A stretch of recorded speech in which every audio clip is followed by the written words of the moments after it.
never gonna to give you up, never gonna let you down, never gonna run around. And first, you never gonna make you cry, never gonna say goodbye, never gonna tell a liar you. Why, hello there, random citizen. Oh, hey there, little buddy. How's it going? Have you subscribed to Culture Casino yet? Well, no. Friggin' A. Oh! These guys, I tell ya. Oh! Dang it, I missed.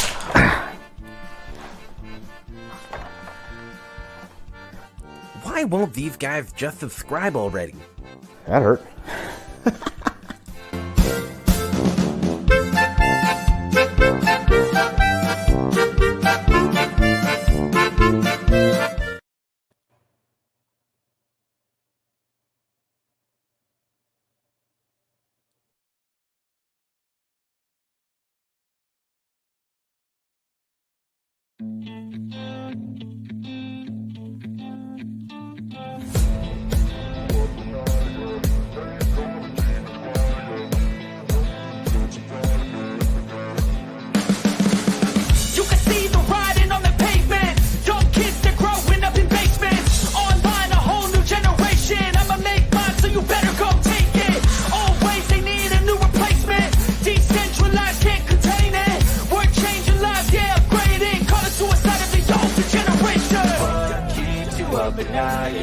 Make all the demons quiet, yeah. We were built to thrive, yeah. I think that we've all had enough. What keeps you up at night, yeah. Make all the demons quiet, yeah. We were built to thrive, yeah. I think that we've all had enough. Yeah, I think that we've all had enough. Sick of dealing with the old plan. They know that we're calling it wrong. You got me like, oh yeah. I think that we've all had enough. Sick of dealing with the old plan. They know that we're calling it wrong. Hey, it's too late to try to go contain it. A generation fueled by creation. We live lives on a small screen nation. We control the airwaves, no negotiation. I refuse to think we need saving. Something good will come from creation. And when we think that the world is too anxious, we'll adapt, evolve, survive, and save it. What keeps you up at night, yeah. Make all the demons quiet, yeah. We were built to thrive, yeah. I think that we've all had enough. What keeps you up at night, yeah. Make all the demons quiet, yeah. We were built to thrive, yeah. I think that we've all had enough. Yeah, I think that we've all had enough. Sick of dealing with the old plan. They know that we're calling it wrong. You got me like, oh yeah. I think that we've all had enough. Sick of dealing with the old plan. They know that we're calling it wrong.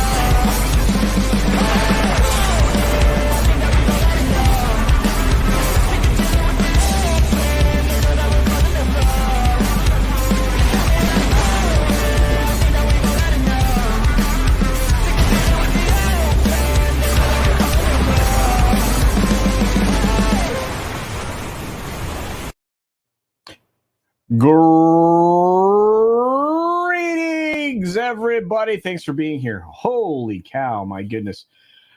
Look, sometimes late at night, I do dumb stuff like go live when I probably shouldn't because I get pumped about events in the world. There are events in the world I want to say are positive.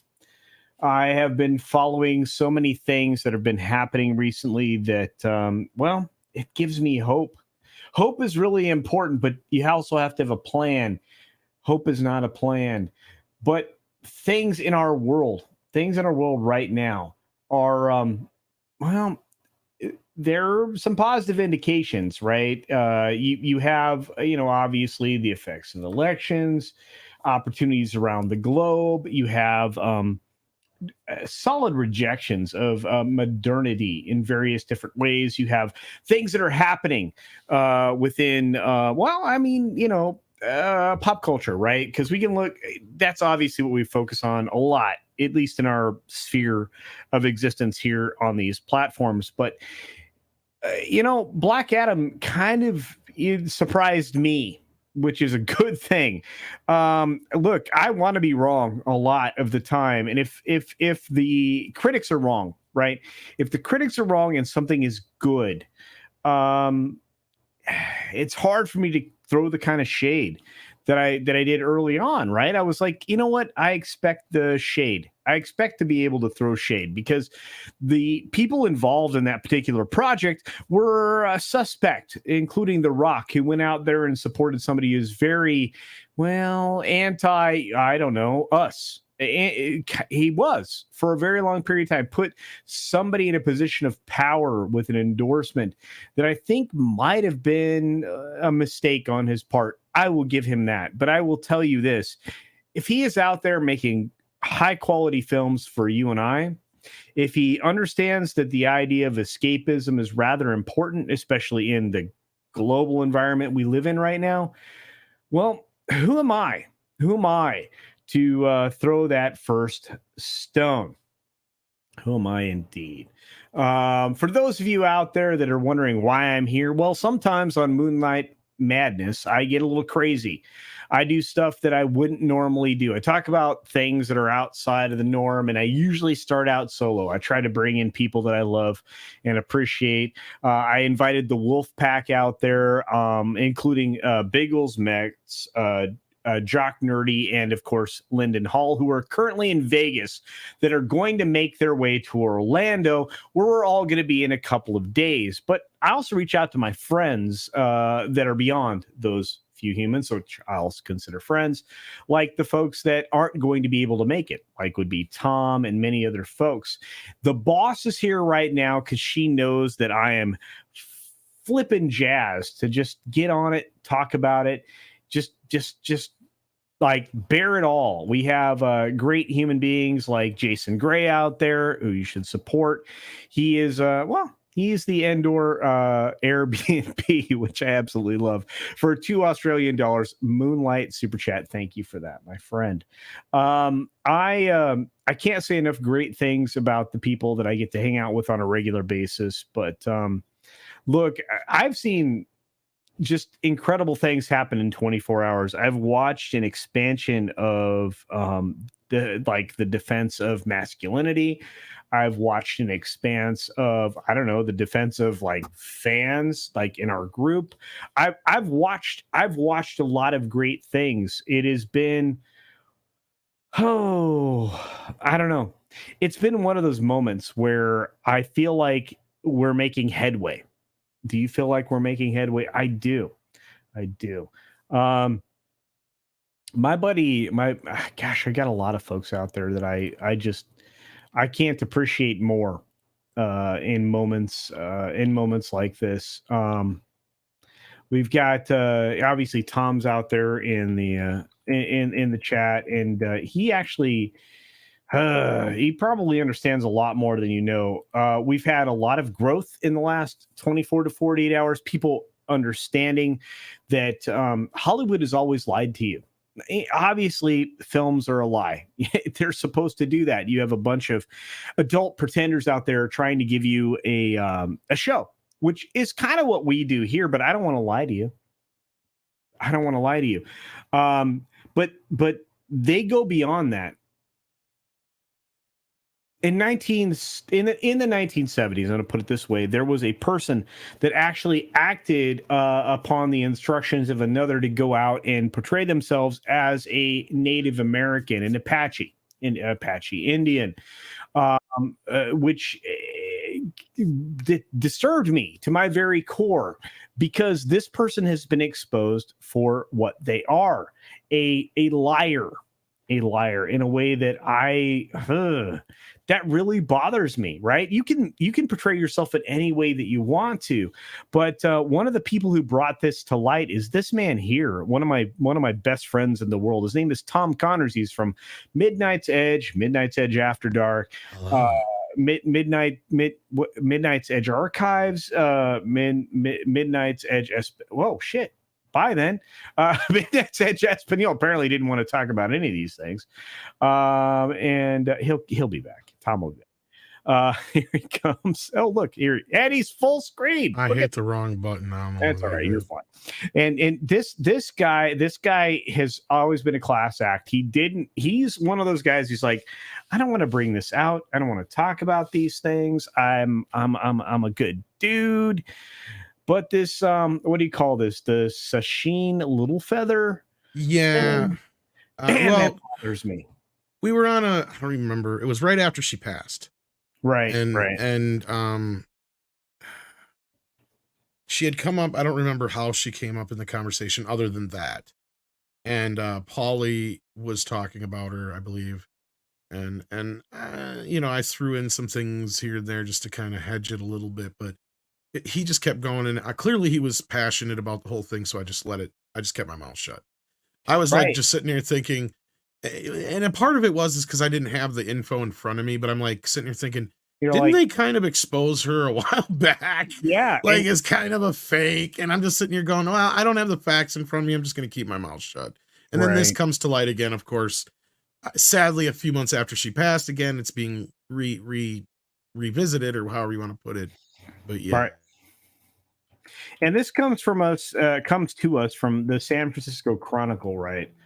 And again, that's not the purpose of this stream, is to go out and expose the dirty laundry of this particular thing. But when she passed away, wants a link. Yeah. Oh, of course. Yeah. Send it to him. And he's more than welcome. Grant is my backbone on my channel, and a person I appreciate more than you can possibly know. But he essentially, Brando put this person out there to accept an award she didn't earn, and to talk about things that she had no knowledge of. She presented herself as an American Indian, as an Apache, right? When she came out on the stage. And throughout the rest of her life, she presented as something she was not.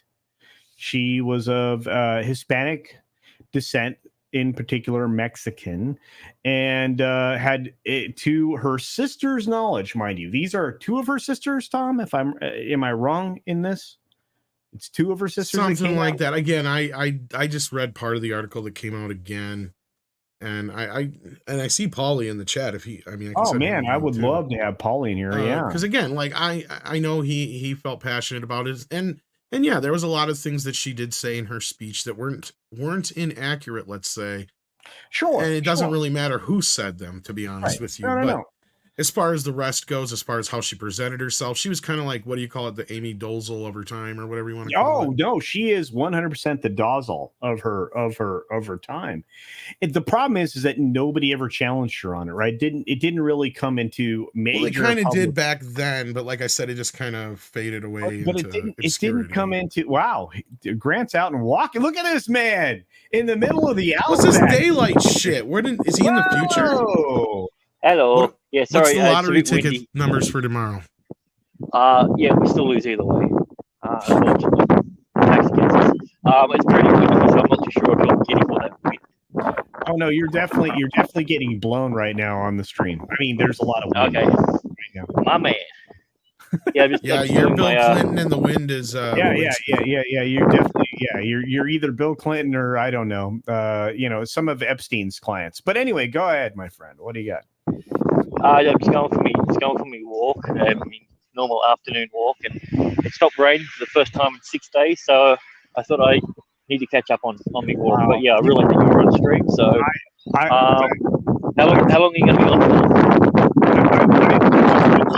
for? We can hear the wind. It's amazing.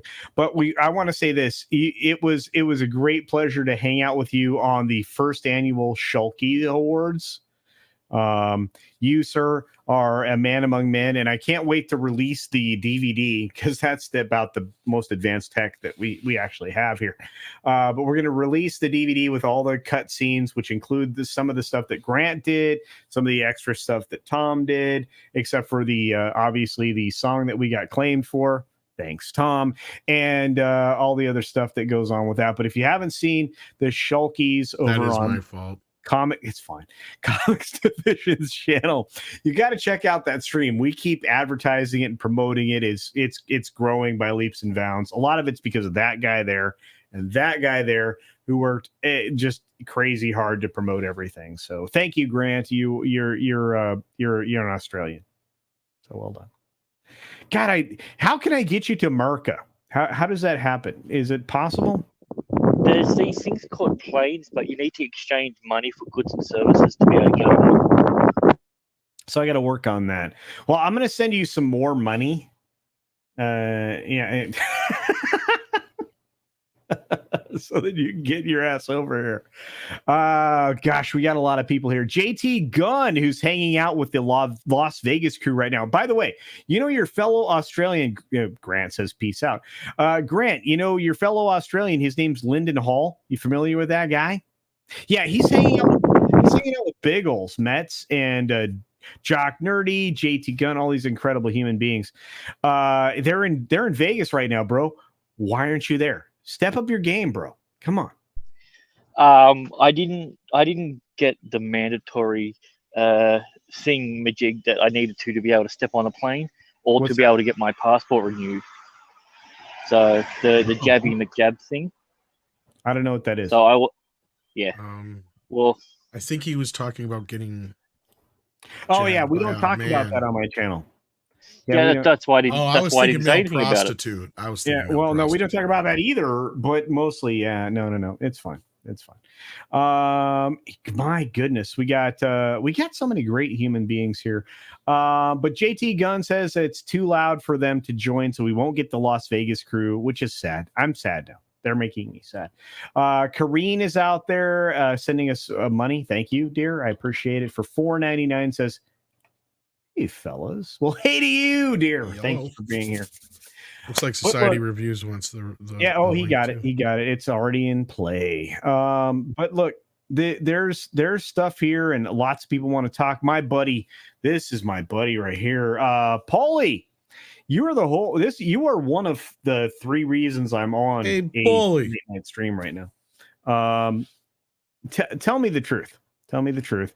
Were you surprised by Grant? He's going on his walk. It's fine. Were you surprised by Sacheen's revelation? Because this is something I go to you for. This is one of those weird cultural situations that I am not an authority on. Well, yeah. I mean, the story keeps growing. It does. As to the validity of the op-ed and the writer who has been causing a lot of trouble in the kind of like the Native American indigenous communities. Apparently, this writer has created a Indian fraud list over the last few years of people who have frauded being Native American. A la Elizabeth Warren, that's like an extreme case, but let's just take that off to the side for a second.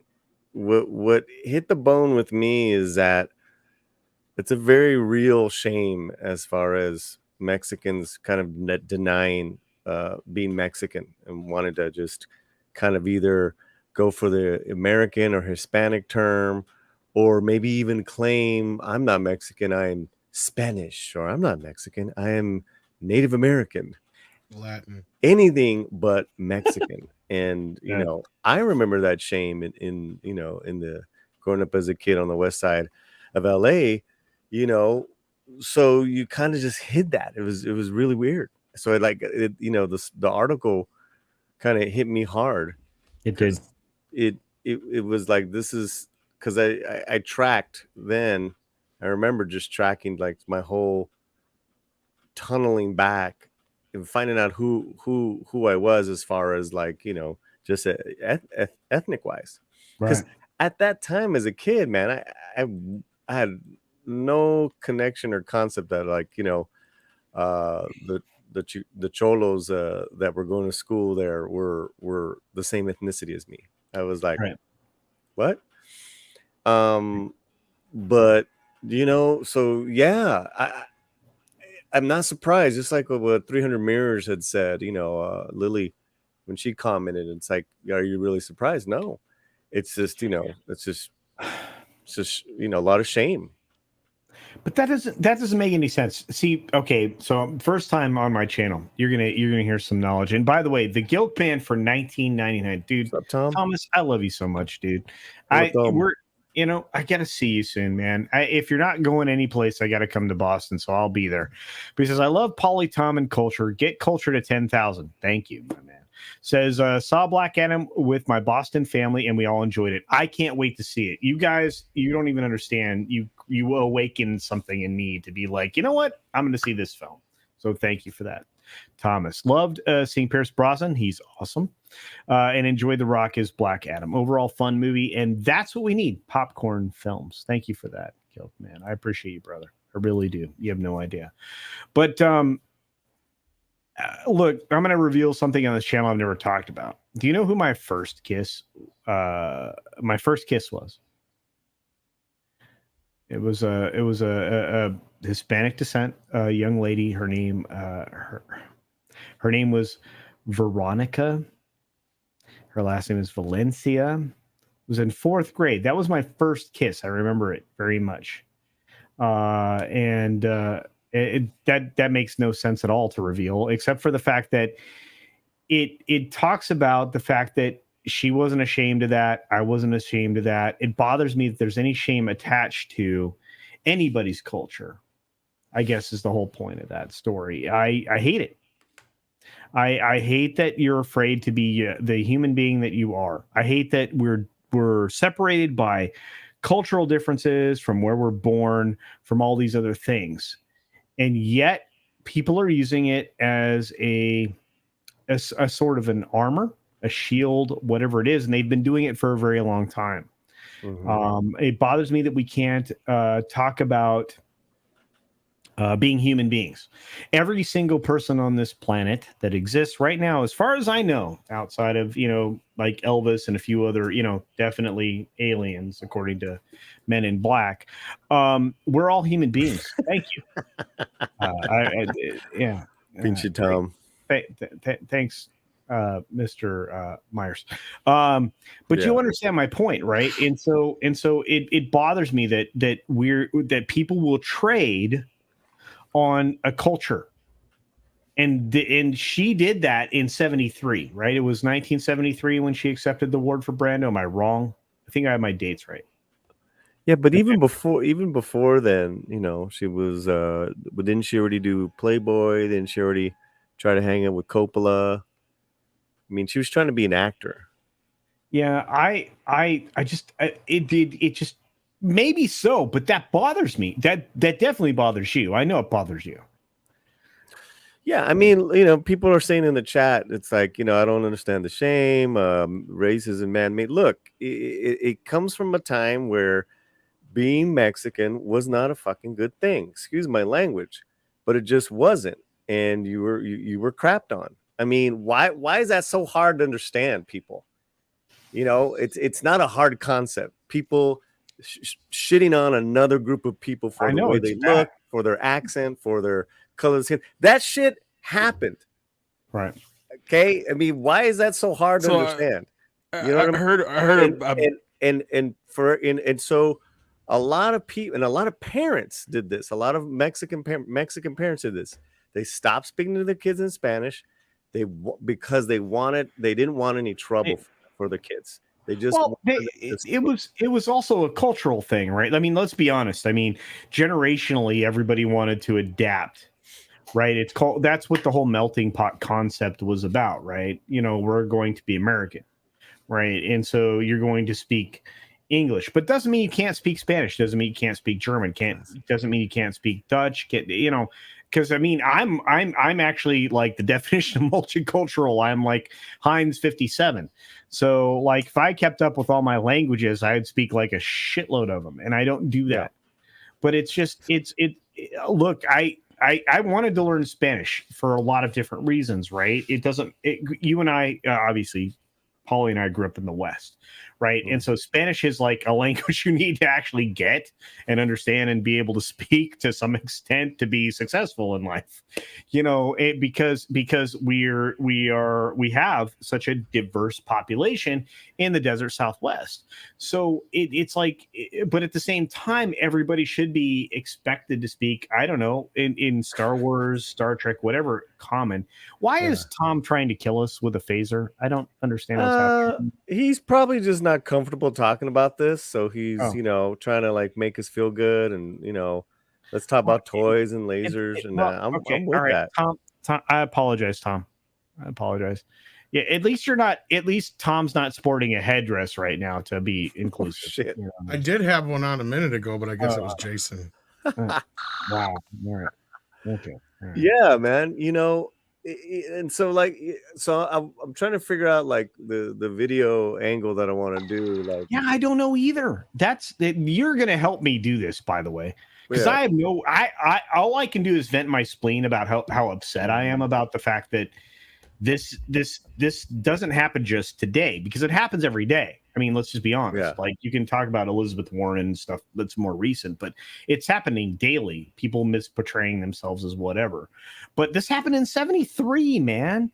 This has been going on forever. How do we deal with this idea? And maybe Jacob down here of Society Reviews has an idea. Hello, But how do Jacob. we deal with this kind of stuff? Because this I don't know. I'm not gonna say it pisses me off, but it's incredibly frustrating. Well, maybe it's just kind of the I guess the cynicism in me, but it's like when it comes to Hollywood, you're dealing with essentially a land of like opportunists, right? So everyone's always looking for an angle to put themselves over in the limelight. So was this just more of a situation where she thought that she can get over better in Hollywood by pretending to be a Native American instead of being authentically Mexican? Because she thought maybe there was like more of an angle therefore in Hollywood. Because that's when it comes to like when Hollywood people do it. I guess even government in a sense too. Like government in Hollywood kind of like step by step of these days, where they're all just looking for an angle to put themselves over and get as much publicity and whatever the case may be. So I think you see it there a hell of a lot more. Now, I couldn't say just from my personal experience about like how it works in real life. I definitely see that a lot in those two industries specifically. Yeah. I can't say I totally agree. I think you're grasping for straws. One, because it was a different time, and a lot of people, whether they were a lot of people who were trying to get into the business and didn't want any trouble, didn't want any shit for their last names, they changed it.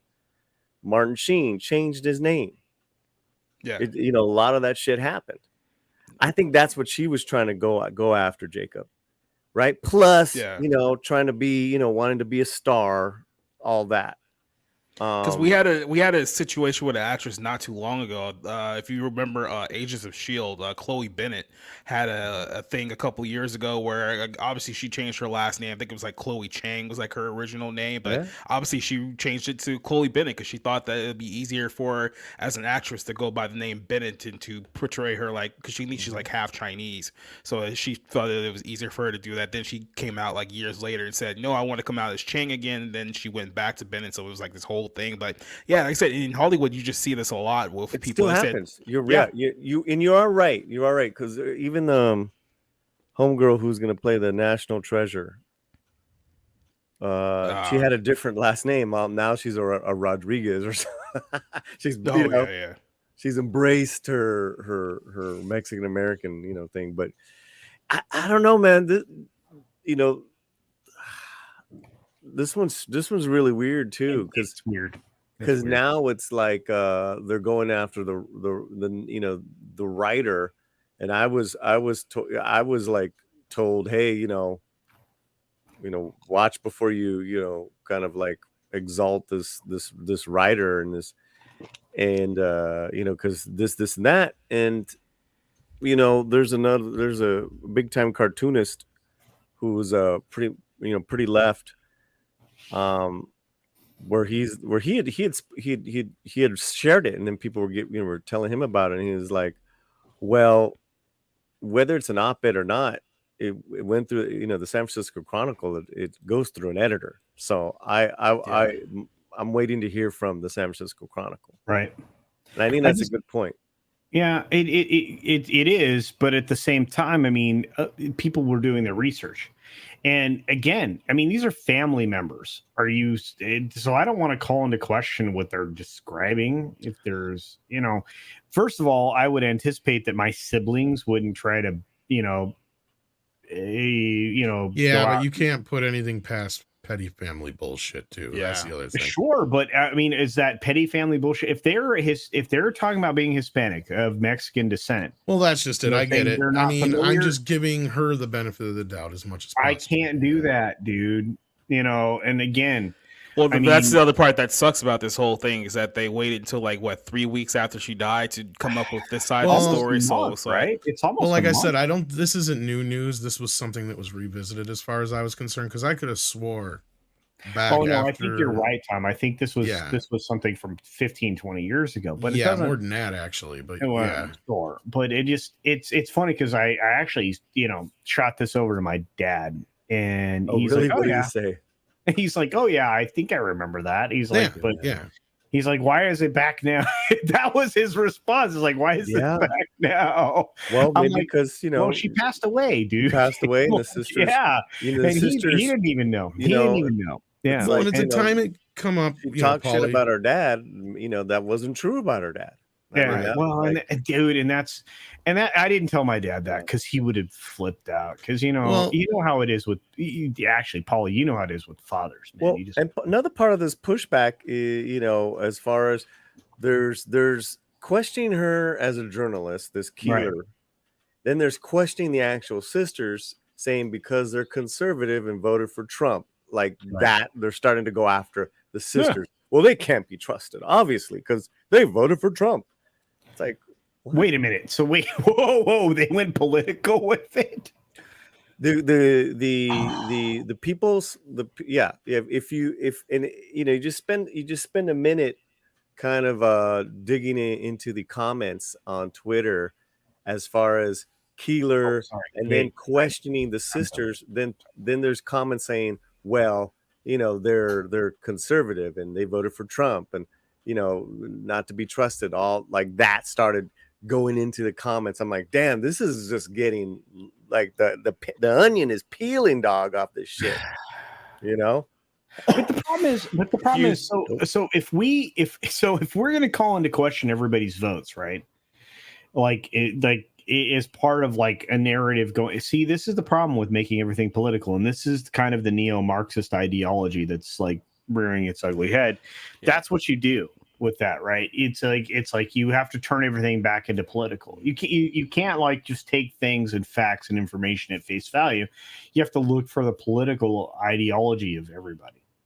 Why? Yeah, why? I think the problem with that is on the other side. So like you said, for the last how many years we've made this woman kind of like a martyr for like Native American like causes for the last few years, and now you have like her sisters coming out and saying, well, actually none of that stuff was really true. So it's like, do you come to terms with the fact that maybe this woman misled you guys for so many years, or it's like, no, I'll just go ahead and attack this sister's credibility, even if there's any real truth to it whatsoever, because we don't just want to come to the But that's realization that's that we more got than- had.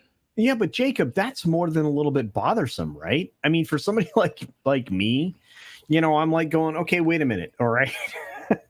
if let's say a journalist comes out and exposes some level of corruption, and it doesn't matter who it is, right? Could be Donald Trump. Right. If there's actual provable levels of corruption, and I'm saying it this way, or let's say John F. Kennedy, let's do that. Let's not even set it in the present. Let's go. There's actual, like bad information about JFK. Right. I'm going to react to that. Like if this is provable, if it's verifiable, and all of these things, like that's different. Right. But at the same time, just calling into question over who somebody voted for or whatever, that doesn't lend credibility to your it actually, it's like, I want to distract you from factual information with, well, this person voted for this person. Well, I don't give two shits. I understand information. Yeah, I understand what you're saying. I think the other problem is that we're pretty much a nation right now, whether you can blame whatever generation you want, but we're a nation that's just pretty much struggling to cope with reality at the moment, because we still got people who just refuse to give up on the idea that, hey, maybe all those shots that we told you to get over the last couple of years probably weren't as effective as at least we told you they were when you first got them. Like there's still people who are still like dying in that hole like right now. So it's like if they can't even... Exactly. It's like if you can't even get people to like, at least say, hey, you know what, maybe I was misled on this topic, then it's like, yeah, okay. Okay, so again, to a certain extent, YouTube's a little bit more loose about talking about the things around the vaccine stuff. But like I said, I don't want to even conflate the two things. What I want to do is say that when things come out to be provably false, right? Yeah. So instead of attacking the facts, we're going to attack the credibility of the people giving you the facts. Yeah. That's the problem. Yeah, because it's their way of avoiding the elephant in the room, essentially. Right. It's like I think that's what Polly was speaking to, right? Is that they're going after the sisters' credibility because of who they voted for? Is that right, Polly? So there's two attacks going on, right? One on the credibility of the writer, the Keeler, right? Okay. And then but he works for like an incredibly liberal mag. But go ahead. Yeah. Well, we'll see, and that's the thing. That's the third element I want to. I always love these stories where people on both sides of the spectrum have a problem with it, right? That was the thing. Like, I have a problem with this. It was very, when I first read it, I was very emotional. I was very, very disappointed because it brought a lot of shit up. And then the other attack is on the sisters, as far as them being outspoken conservatives and voting for Trump. Like, all right, what does that have to do with anything?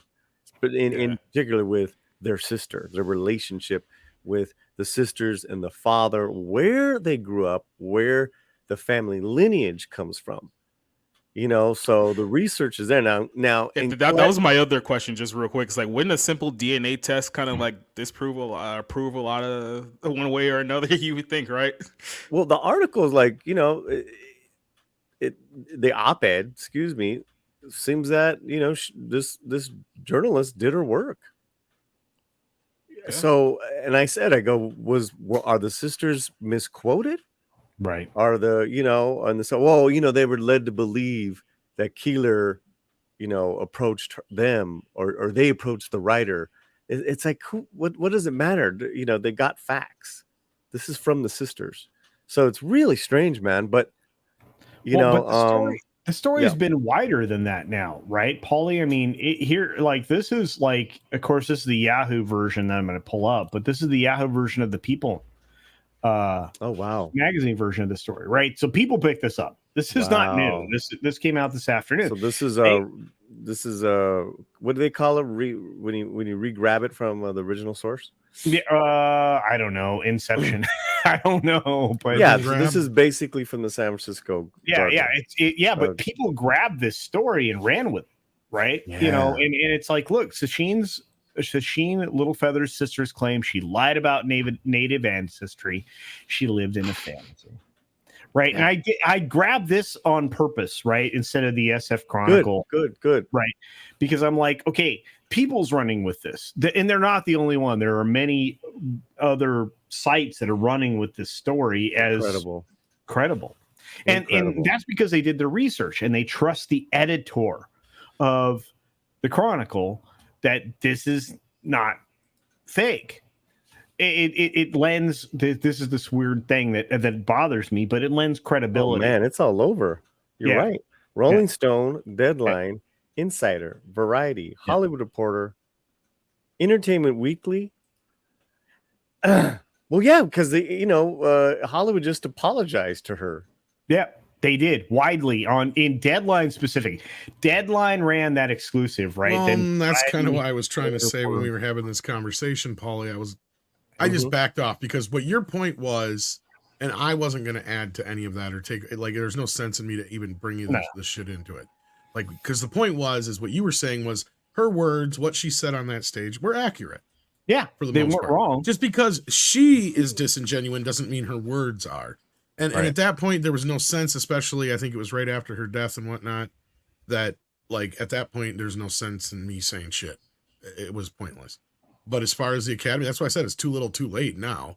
But back then is when I think they originally discovered this shit, and that's why she was kind of discredited way back Well, when. I think she was actually discredited during her occupation of the Alcatraz island at a certain point in time, but that's not here nor there. Whenever that was. Yeah, it's the fact that, you know, this went on for as long as it did, and I feel bad for her. I really do. I feel bad for her. I feel bad for her family, in particular her father and her sisters, right, who had to live with somebody who was portraying themselves in a way that they weren't actually in the world. And I feel bad for everybody who believed what she said. And that, you know, not about what the facts of what she was saying was, but about her participation in it, or her involvement in it, or her ancestral experience. Because that was complete fabrication. That's bothersome. It really is. I mean, everybody puts on a mask. Let's be honest. All I know is that Marlon Brando found a way to make his Oscar speech very memorable. Let's put it. Oh, he did, and he's dead. He wasn't even there, and he wasn't even there. But it's just because, as the old saying goes, if Marlon convinced you to do it without him, he will. So here comes some moral equivocation, right? Which I'm never comfortable doing, but I'm going to do it anyway, which some people call playing devil's advocate. I think everybody puts on a mask. You do. There's a I just put on too. Well, exactly. And like I said, it's sometimes it's a very thin veneer, right? You know, you brush your teeth, you comb your hair, you do all the basic necessities of life to be presentable in public. And that's the veneer that you put on for the outside world. Sometimes that may be thicker for some people, and sometimes it can be a complete obfuscation of what they are inside. I think actors do it the best. There are a lot of people who on the outside are much different than who they portray in public. You know, your bank manager may not be that incredibly nice guy that you bump into when you're signing up for your checking account. You know, the kid at the grocery store that bags your groceries could be Jeffrey Dahmer. You don't actually know. So to a certain extent, and again, this is that devil's advocate part of me that always shows up. Everybody always is putting on their best face, but in this particular situation, this is borrowing somebody else's best face. I don't know. Maybe that's just my perception. Maybe I'm wrong. I don't know. What do you guys think? Well, in the pro wrestling world, there's what we have to call works and shoots. And work is like your fake life, and then the shoot is like your real life. And sometimes you tend to work yourself into a shoot, which means that you buy into the fake persona so much that you get yourself into a real life situation. And it kind of feels like there's a little bit of that happened here in this story. Like I said, for this one, I heard the initial story. Now I didn't hear about like the backlash that's going on with, like, you know, the writers and all that. So it seems like this is going to be an ongoing thing, at least over like the next few days. But I mean, I wasn't surprised to hear the initial side of the story. So hopefully we get like a little bit more details as this whole thing goes on. But yeah, I'm definitely fascinated by how this whole thing went down, especially with the timing. Right. It's just weird. I don't know. Paulie, final thoughts, because I want to wrap that up. I did this. It's just a story that hit me wrong today. And I don't know. Well, I think it's fascinating when it hits so many nerves in the consciousness of a certain group of people. Right. And whether they're whatever political leaning they may have. I'm checking out people's, you know, kind of supporting. Sorry, that's fire. Supporting, you know, supporting Littlefeather right now. You know, I'm just like, this story has just begun. So we can wrap it up now because it's stay tuned, guys. And this is uniquely American. Let me tell you, uniquely American. You don't have this, you don't have this anywhere else. It's pretty fascinating. Yeah.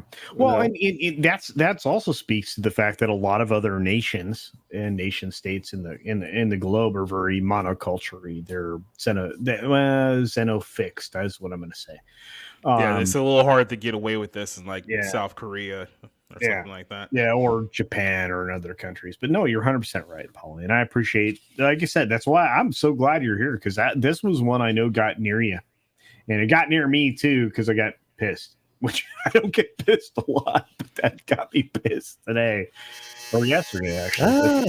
Sorry about that, guys. You are fine, man. Is there a taser in the background? Or? No.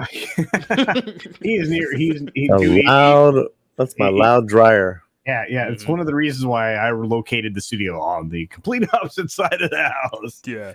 But, there was literally a video. There was literally a video of a guy called Jimbo on YouTube, and he was showing people how to put a beer can in the dryer in order to get rid of static cling. And it sounded like his dryer was going to explode there for like 5 seconds. I don't know if I recommend you guys do that at home. Don't do that. No. Just use a dryer sheet. Holy shit! Are you kidding me? All right. Wow, that's weird. But like I said, sometimes when people do stunts like this, and this is my bow on this whole present at the end of this stream, or the end of this segment, I should say, for this stream. You set things back. You try to help people, but at the same time, you're setting all this shit backwards. It's just, I mean, what you said may have been 100% there, right? But you actually set shit back. Don't do that. Do that. You may have good intentions, and what is the road paved towards when you have good intentions? Hell, don't do that. Please don't do that. With that being said, can we talk about gosh, this is a weird story. Nobody thought to cover this one. This is definitely me being insane. Tim Burton's done with Disney, kids. Did you know that? Well, it's probably Were they planning on working with him at all? I mean, after Disney's relationship with Johnny Depp went sour, could that just be a fallout of that whole thing? It's a little different. Tim Burton says he's done with Disney after Dumbo remake. He compares it to working in a horrible big circus. I think it's probably a mutual thing after the Alice sequel and Dumbo. I don't think Disney probably has any plans on working with him anytime soon either. So he doesn't. And dude, Tim Burton looks like the road got to him. I'm just gonna say it. But after 40 years, he's ready to hang up his Disney crown. So he's done working with him. He says, Nightmare Before Christmas creator who began working at the famed studio as an animator fresh out of college told Deadline that he has little interest in collaborating with Disney ever again after the horrible big circus he found himself in helming the 2019 Dumbo remake. Now, did you guys see that? Nope. I didn't, but I gotta go. I did not see it, but I'm gonna take off. Oh, you gotta go? Oh, Paulie, thank you so much for being here. I hope I didn't put you in a bad position. No. We're gonna get back to watching some fights. Yeah. Oh, okay. Do that, and then oh man, did you see Black Adam? I did. Okay, give me your thumbs up, thumbs down. Tell me. Thumbs up. A lot of fun. Okay. All right. Okay. Yeah. All right. I mean, it's not the greatest superhero movie, but it's kick-ass popcorn. No one's talking down to you. That's going to be our next subject. I kind of wish I pivoted there before you left. But, I absolutely loved Aldous Hodge. Aldous Hodge, yeah, he's so great. Like in Leverage, he was brilliant, right? Yeah. I didn't realize that it was a race swap. I was like, I don't give a shit. This guy was amazing. No, and that's it. Again, it comes down to, is the character good? Is the acting good? Is the writing good? Is it fit in the story? You know that. Everybody knows. I mean, on that tip, I thought everyone's acting was great. There was like, a couple silly, story stuff, but that's like. Wait, hold on a second. Are you telling me that Black Adam isn't half Samoan? Riot, protest, and of course the what was most important that I got was that the packed audience of families, right, Mhm. were freaking out about. They loved the movie. They were having a blast, from their reaction. And then at the end, adults and kids were screaming at the mid-credit scene, the post-credit. Well, of course they were, and we I'm all getting the know. look. I gotta All go. right. Yeah, Thanks, it was Paulie. I love crazy you. when Iron Man Say hi to showed your up. lovely wife. You guys are great. Love you guys. Okay, take care, guys. All right. There, man. All right. So let's So do this. speaking of movies, I just watched my 103rd movie of 2022 so far this year. It was a little film called Emily the Criminal, and it was with Aubrey Plaza. It's not great, but I did see Black Adam as well. That movie was actually very good. It's not great. Thanks for that, Jacob. Mhm. There's a line you can put in like the trailer, like they show you on TV, where they're like, "Oh, this is a great movie, 10 out of 10." It just puts something out like, "It's not great." 2 out of 5. Here you go. This film. It's not great. Yeah. Okay. Thanks for that. Super honest man. trailers. You guys are great. Oh, so we're still gonna have. Oh, by the way, folks, we're still gonna have late night culture tomorrow night. So don't miss that. But this is the seat of the pants stream that I do occasionally, and Tom's here. So he's Is not he wearing though? pants. Is he? He is. He's just not wearing pants. He's probably wearing those shorts. Have you guys seen Tom's shorts? Pretty good. Oh boy, He's got good shorts. he has lots of shorts apparently. He does. Really? No. He does. Oh my god! Oh my god!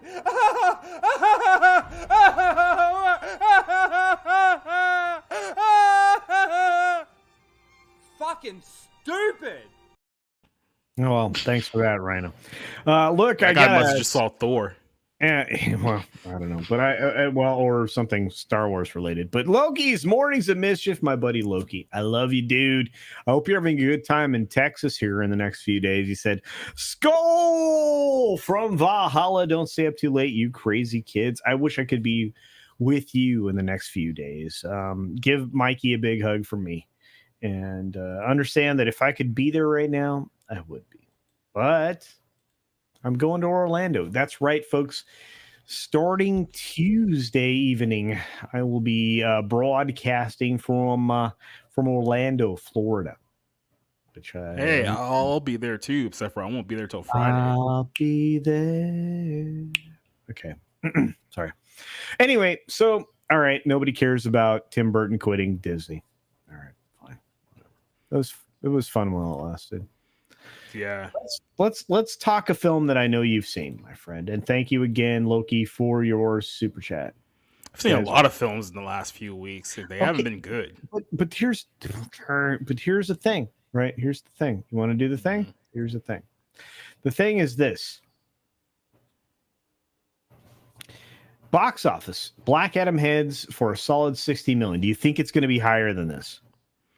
I think the word of mouth is pretty solid, so I think people may actually be interested in going to go see it. I think it might be a little bit more. I mean, let me look at what we've seen over the last 5 or 6 weeks in movie theaters. It's not like there's a whole lot to go off of.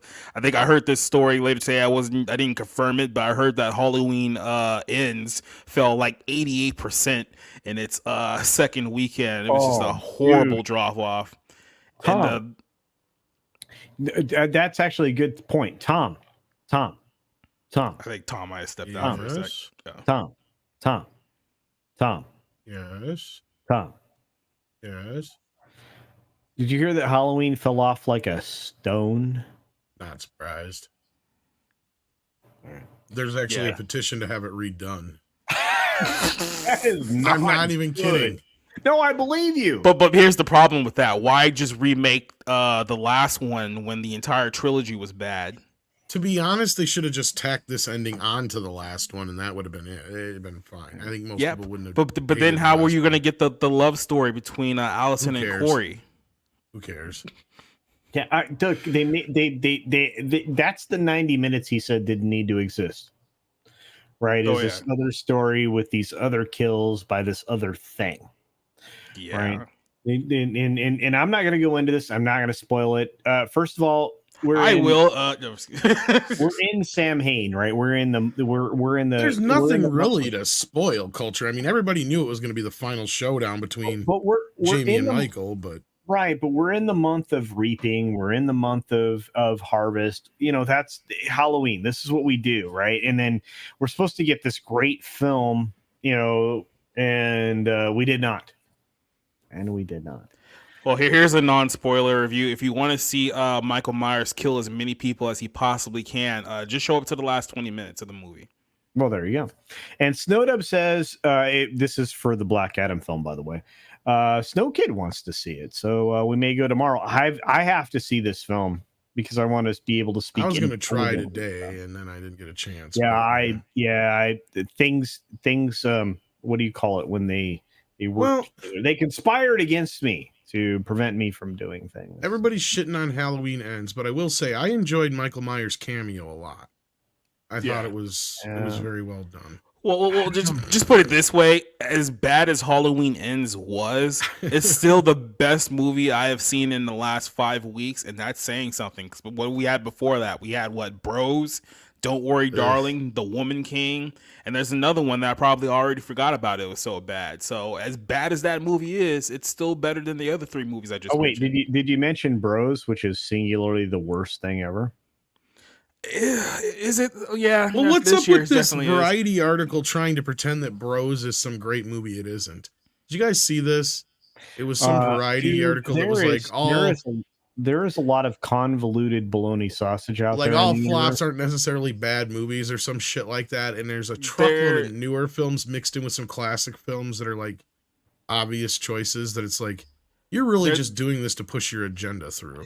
And that's the problem. But here's some good news. Chris Mead thinks that Black Adam is going to get to 80 million this weekend. I think it could. I hope it does. And I hope I'm wrong. Okay.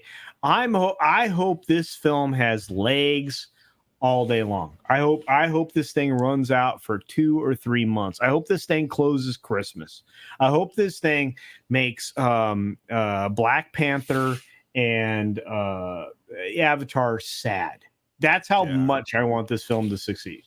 Because people say this is a great popcorn film flick, whatever you want to call it, and we absolutely need those. And speaking of absolutely needing things, my friend George, the Giant Slayer, I have a button for that. George, he's got a beautiful soul. He hit me with 10 Culture Casino memberships, which means that Michael T is a member, Lisa is a member, Kitty Bear is a member, Soul Assassin is a member, Izaj Melody is a member. We've got Chris Cook is a member. Look at you, beautiful human beings joining us. Lily VS is a member. Newslad is a member. We've got Robert Deves for another member and Alex Ashkin. Look at you, beautiful human beings being gifted an incredible membership on my channel. Thanks for being here. And speaking of thanks for being here, hey, Grant, thanks for coming back. Yellow. Yeah, I'm out of the wind now, so it should be a little less blowy. A little less windy. Oh, I guess I miss Paulie. That's all good. So that's all right. And he was just he probably would have said you're bald. So yeah, but I mean we both have glorious moustaches, so we could have bonded over that. A mustache. If you only had a mustache, George, I miss you, brother. I miss you deeply. Is George going to be in Orlando? I hope so. He's handsome, smart, funny. Lots of things. Dude, did you see his what was it, the 1920s version of the Rings of Power? I was like, oh shit, that's funny as hell. Of course, it's a silent movie, so it was so good. You guys see that? Well, if it's like the Rings of Power, it automatically makes it better when they don't have to speak. No. But you got to check out his channel for that particular video. It was glorious, or as Nick would say, huge.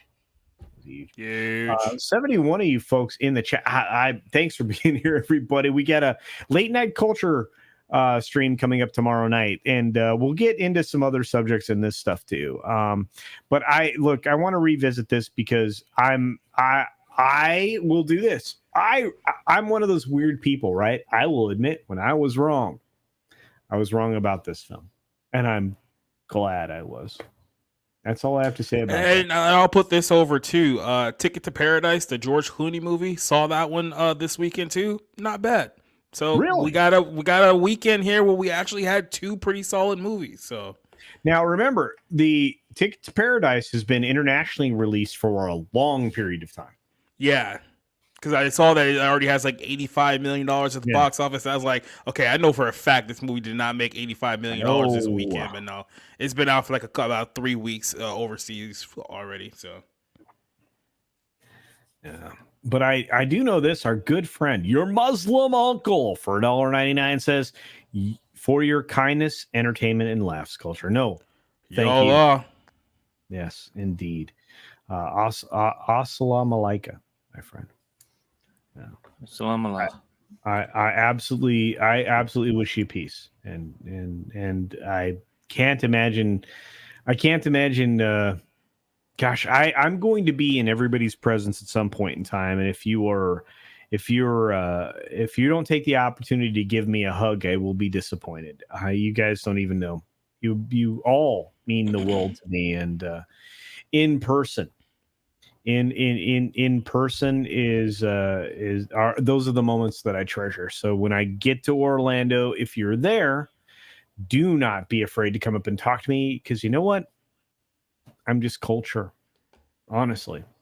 What you see is what you get, which it's a lot of points in time are it's actually somewhat disappointing, but I'll be grateful to meet you. So take those opportunities, not just with me, but with everybody that you can meet with at a meetup. I'm not kidding.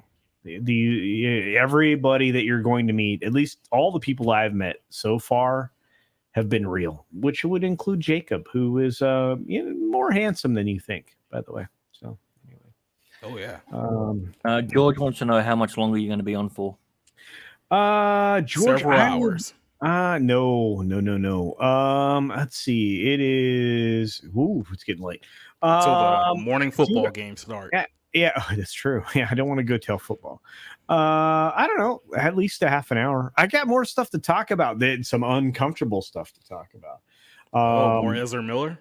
No. But hey now. No, there's some people. So just out of curiosity, that Tickets to Paradise. I heard about I remember hearing about this movie 8 seconds ago when I saw it on screen. Wow, I'm sorry, bro. No, actually, it's kind of a old people rom-com, right? Am I wrong? What do you think? Yeah, I mean, there's a young couple rom-com portion to it too, but it's more like a classic family film. It has vibes of like one of those like early 2000 family films that you just actually kind of like enjoyed, and maybe you like buy the VHS or DVD of it or something like that. That's what I was going to say. Looking at the cast and everything, I was like, oh my god, the 2004 version of me is actually probably going to go see this. Yeah. Well, and this is one of the movies that I brought up that I said watch it, dwarf Bros, and prove the point that oh yeah well bro movies like this are what people really want to see. But well let's be fair, it didn't have to do much in order to dwarf Bros. But my point then is like, okay, to be so society knows what I'm talking about, because I talked to a couple friends of mine who happen to be gay, and I asked them about the whole Bros thing, and they're like, yeah, from what we can tell, it's just nothing but a gay stereotype. And they're like, yeah, we like romantic comedies, but when we go see romantic comedies, we go for the romance, not for the gay aspect. Not for there is one. They just as soon see something with they said Julia Roberts, George Clooney, J-Lo, that kind of shit, Sandra Bullock, Ryan Reynolds. That's what they mentioned. And sure as shit, we've got this coming up now with this George Clooney and Julia Roberts, and then you've got a J-Lo comedy coming up, I believe this Thanksgiving time or something like that soon. Right. And I said, watch how these movies play in comparison to Bros, and that'll prove my point that this is not what people want. And if you make something like this, both the straight and the gay audience will go see it. Yeah. Well, let's not give too much credit to J-Lo, because that movie she did earlier this year, Marry Me, I think is in my top 5 worst movies. Or maybe that's the movie I was talking about, but yeah, okay. I don't know. Whoa. Oh, let's be fair. She did make the joke saying that it's going to make people forget about Giggly or Jiggly or however you want to pronounce it. So I think if that's what it's done, then I'd call that a success. Fair enough.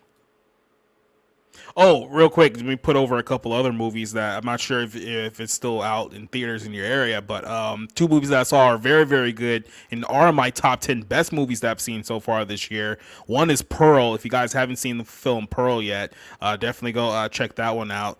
And then the other one I recently saw was the film Blonde, the Marilyn Monroe Netflix documentary with Anna de Armas. With de Armas in it? Yeah. Okay. I heard she did a great job. Oh yeah, she absolutely killed it as Marilyn Monroe in the film. There's definitely like no like jarring like aspects of the performance like at all. Now, one complaint I will have about that film is that it definitely drags on in like the last act, but everything else is like so emotional and just like you really just feel bad for like Marilyn as a person watching that film. So she nails Marilyn Monroe, but how does she go as Norma Jean? Goodbye, Norma Jean. Though I never knew you at all, I have to buy the Mirror Spheres Origin book. And now we're demonetized. He says, well, I got things to finish. You go do that, brother. Says, can you promo my book? Of course I can. This dude wrote a great book. You can find it on a lot of different places, including Amazon. Check out, and you can look this up, the Mirror Spheres Origin. And I have people out there that are wrenches that will promote this book for you. And you're gonna miss tomorrow, bro. All right, they won't be able to make it. That's fine. But I'm gonna be doing random live streams from Florida with people you might know, so check those out as well. But check out this book. This dude's been with me for a long time. He's a good friend. Speaking of good friends, Eric Cave for $5 says, I gave Culture a hug, but Ad Culture Boss gives better hugs. Yes, of course she does. Of course, and she doesn't mind them. She loves hugging people. She's great. I have. Okay, well, now I definitely have to come over then. I have to say this. I have been blessed, right, in so many aspects of my life, and the Culture Boss is one of those blessings. And I'll just leave it there because her head's getting big. You guys like her more than me. It's fine, but come on. That's true. Oh, sorry, I was supposed to say not.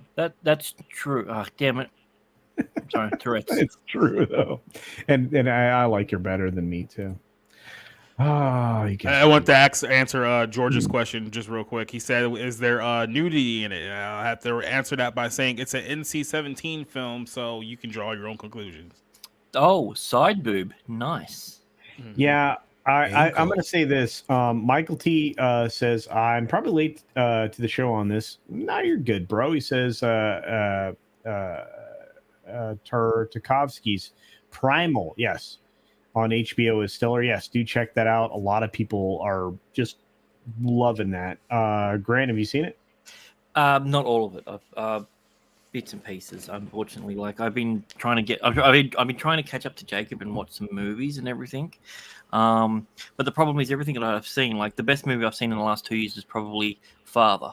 But like I'm not really enjoying really anything else.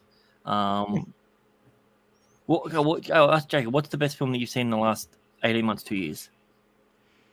In the last 2 years? I mean, I've seen some good ones. Like this year, I'll put RRR, Girl on a Bulldozer, and Top Gun as my top three. And last year, the movies I really set up, the Kurt Warner movie with Zachary, what's his last name? Zachary something, Shazam Levi? guy. Quinto. Yeah, Levi. No, Yeah. Levi. Sorry. That was a very good movie. Michael B. Jordan did a film called Journal for Jordan, which was really good. I didn't mind that. I thought it was a little lengthy, but yeah, I didn't mind it. Yeah, I like the style of the film and what it was essentially trying to go for. But out of the last 2 years, those are like the top two that come to my mind as far as like really like good films. Sorry, I just looked it up. The Father was actually 2020. My God, that's how long it's been since I've seen a film that's genuinely like if anyone says what should I watch, I recommend that one. It's a hard watch. Yeah, but it's the best one. Oh, you got some gifted I subs. did, yeah. Big Daddy MRI just smashed 10. Wow, 10 memberships on the channel. Wow, my friend. Thank you for that. That was much appreciated. Look at all those beautiful green names. You guys don't even understand. So, like, I'm watching channels like try to control their chat by like just allowing subscribers to chat. But now everybody's a member. So you guys, I guess everybody gets to chat. Thank you for that, Big Daddy MRI. I truly appreciate the support. That was unnecessary, but again, thank you very, very much. We've got Six being grumpy. Why are Six and Snowdub having a spat? What's happening now? Are they dating? What's happening now? Apparently. All right. Oh, one more thing. There's another movie or something. I don't know. Yep. Sorry, I did. Sorry, I really did enjoy RRR, but I didn't include that one in. I loved RRR. You guys stop it. Great film. Film. I consider that I consider that a popcorn flick. To me, it was excitement. It was balls to the wall. I wouldn't consider that like a serious, like, drama or a movie. Yeah, like it's hard to define what it is, and it's not because it's a foreign film. I think because it was the closest thing that I've seen to a cartoon filmed in real life. I will say this: somebody brought up the fact that, and I'm going to completely derail all that previous conversation. I'm sorry, Grant, but our friend Steven, Fat Steven Seagal, just Fat Gamer, whatever he's calling himself right now. His building turned into an internal slip and slide and pool, which means that his life got flooded.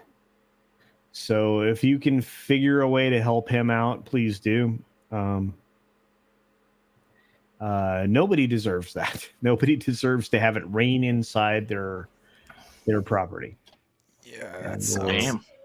Well, hopefully he is whoever owns his building, the landlord isn't slow on taking care of this and dealing with it and taking care of the residents as well. So yeah, that's the main thing. But yeah, you know how I feel about everybody here. You guys, I just want peace and happiness for all of you, and that's just the way I'm wired. But I have one last thing about Black Adam, and this is probably the most telling thing, and then I want to move on to the last subject, which is going to make the boss mad at me because it's something I was told not to talk about.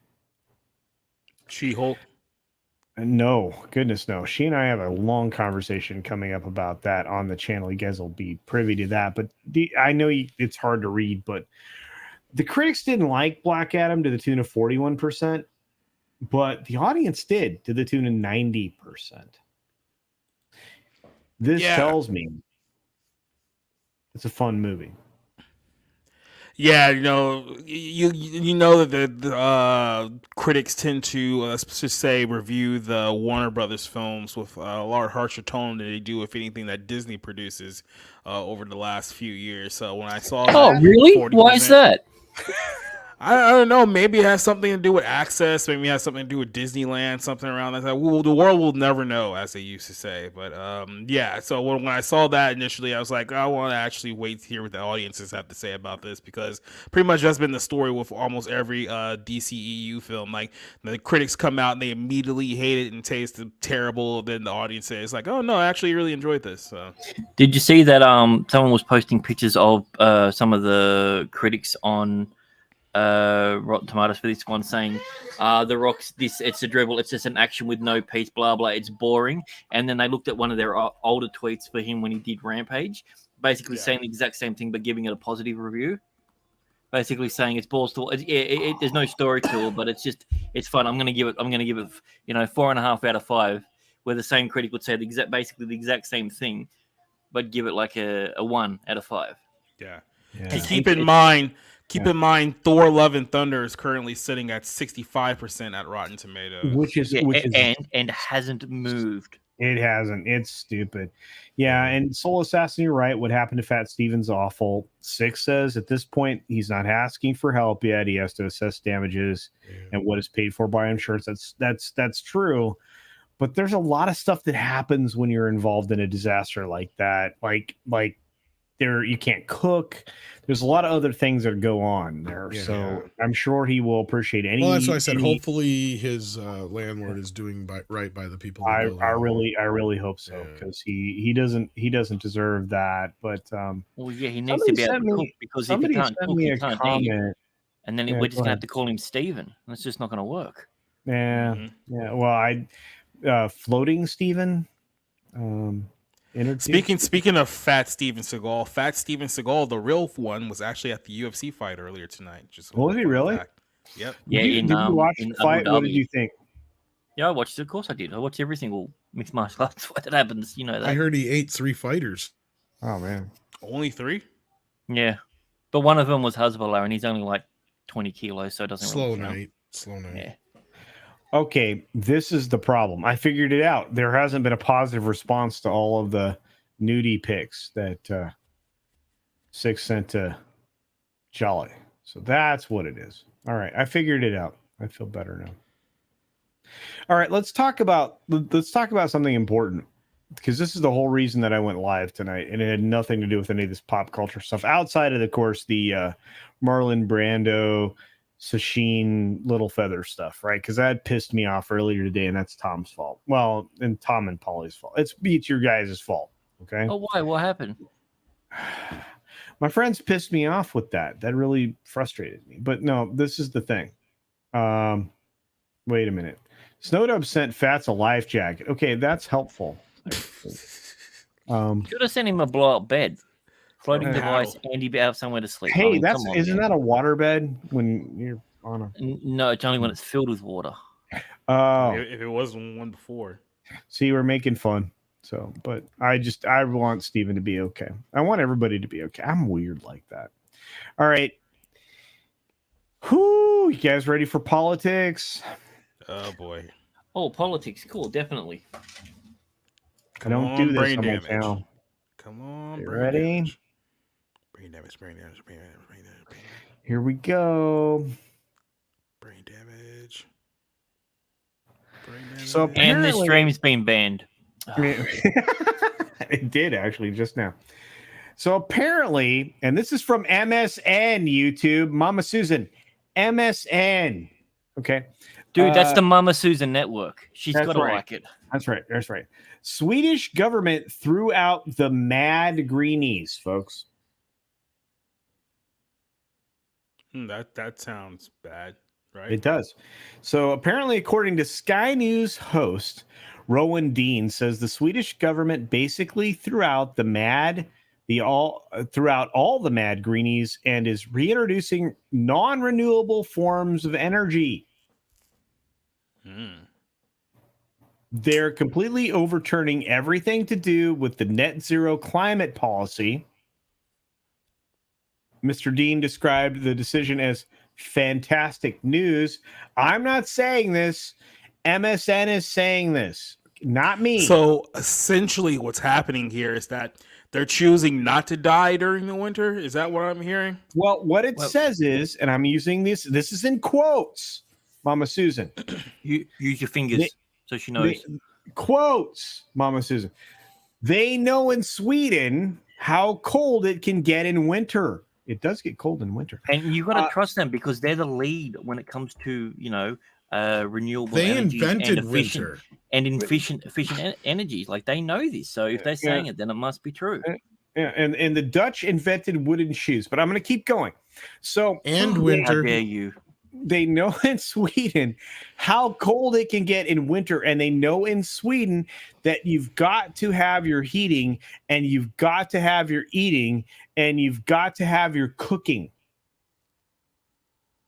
Wait, so the wind turbines isn't gonna provide all that for them? There was I'm in trouble. I'm not gonna say what I saw. There was a beautiful video of a windmill in the middle of the ocean on fire today. So yeah. Why would you consider that a beautiful video? There's something very deeply wrong with me. Oh man, the rest of the story vanished. What the truck? Oh, blackout. See, they couldn't afford the power. They hacked it in real time. You've also got dark mode on, so. Oh, is that my? Okay, it's on me. Thanks, Grant, for pointing that out. You are welcome. Do you want me to also point out some other flaws? Yeah. Like on Okay, his cool. channel or as a person? What's happening now? Well, I mean, I could do both, but one of them will result in, him going back on what he said earlier when he said about giving me more money. So yeah, Well, I can't do that. Yeah. I have to give you more money, or are you going to stop working for me? That's true. No, I can't do it. See, again, it's the word. It's not coming out. This is a terrible negotiating tactic, by the way. It is. It was lousy. I know this much. Everything I just said is true because it's from an article that is put out there by Microsoft's MSN that is from another thing. Yeah, I guess they're mad. I mean, or maybe they were. Regardless, I find this fascinating. The question is, did they throw him out of helicopters? Because I think well, no, that's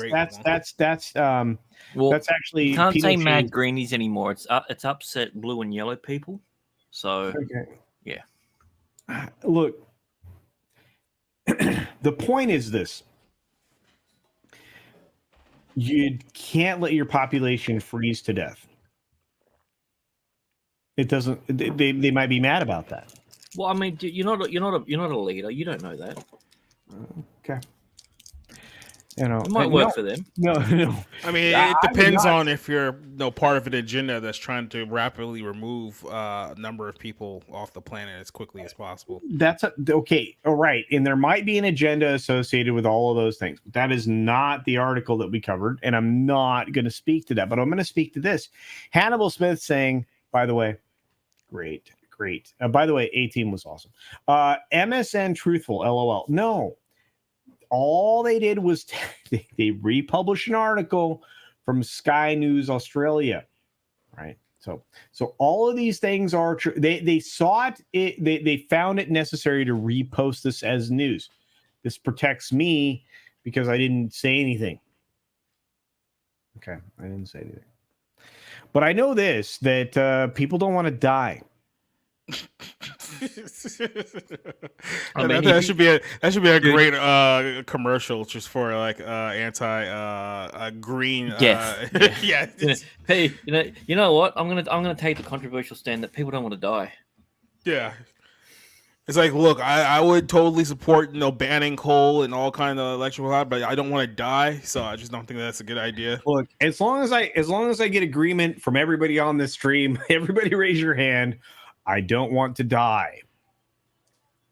What's you can't see the rest of us doing it, but I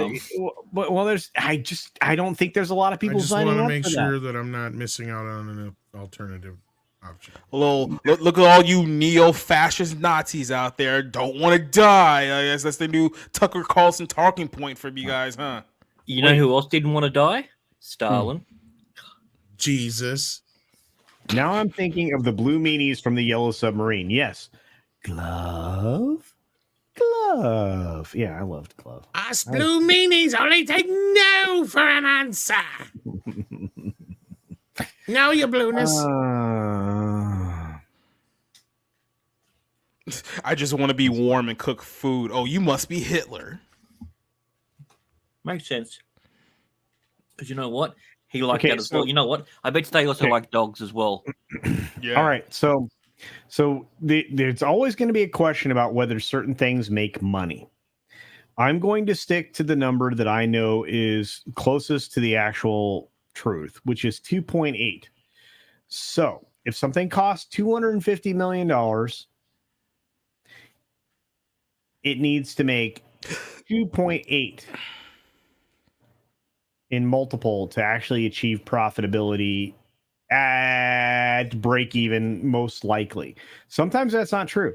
Sometimes there's more additional advertisement that's done. So 700 million at 250,000. That would be 700 million then. Yes, exactly. So it may have made some profit. And I'm going to use those terms. Imagine if Hollywood studios implemented like a salary cap where there's just like, I don't care what the movie is, you can't go above this amount of money. Like, imagine if the cap was like 30 million. Well, how about if the cap, that would be ridiculously creative, and they would never do that because that would actually make better films. But wait, how about if the salary cap for films was $80 million?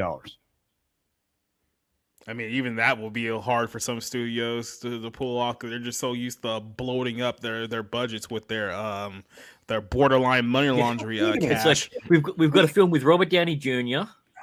and a door because that's all we can afford. Right. It's in one room with 3 lights. Go. There's your 80 million. Yeah. By the way, you can only film this movie in the United States. Go. Now I'm going to say this. All right. I'm going to say this. 6, I love you so much. This segment comes from culture because I'll have to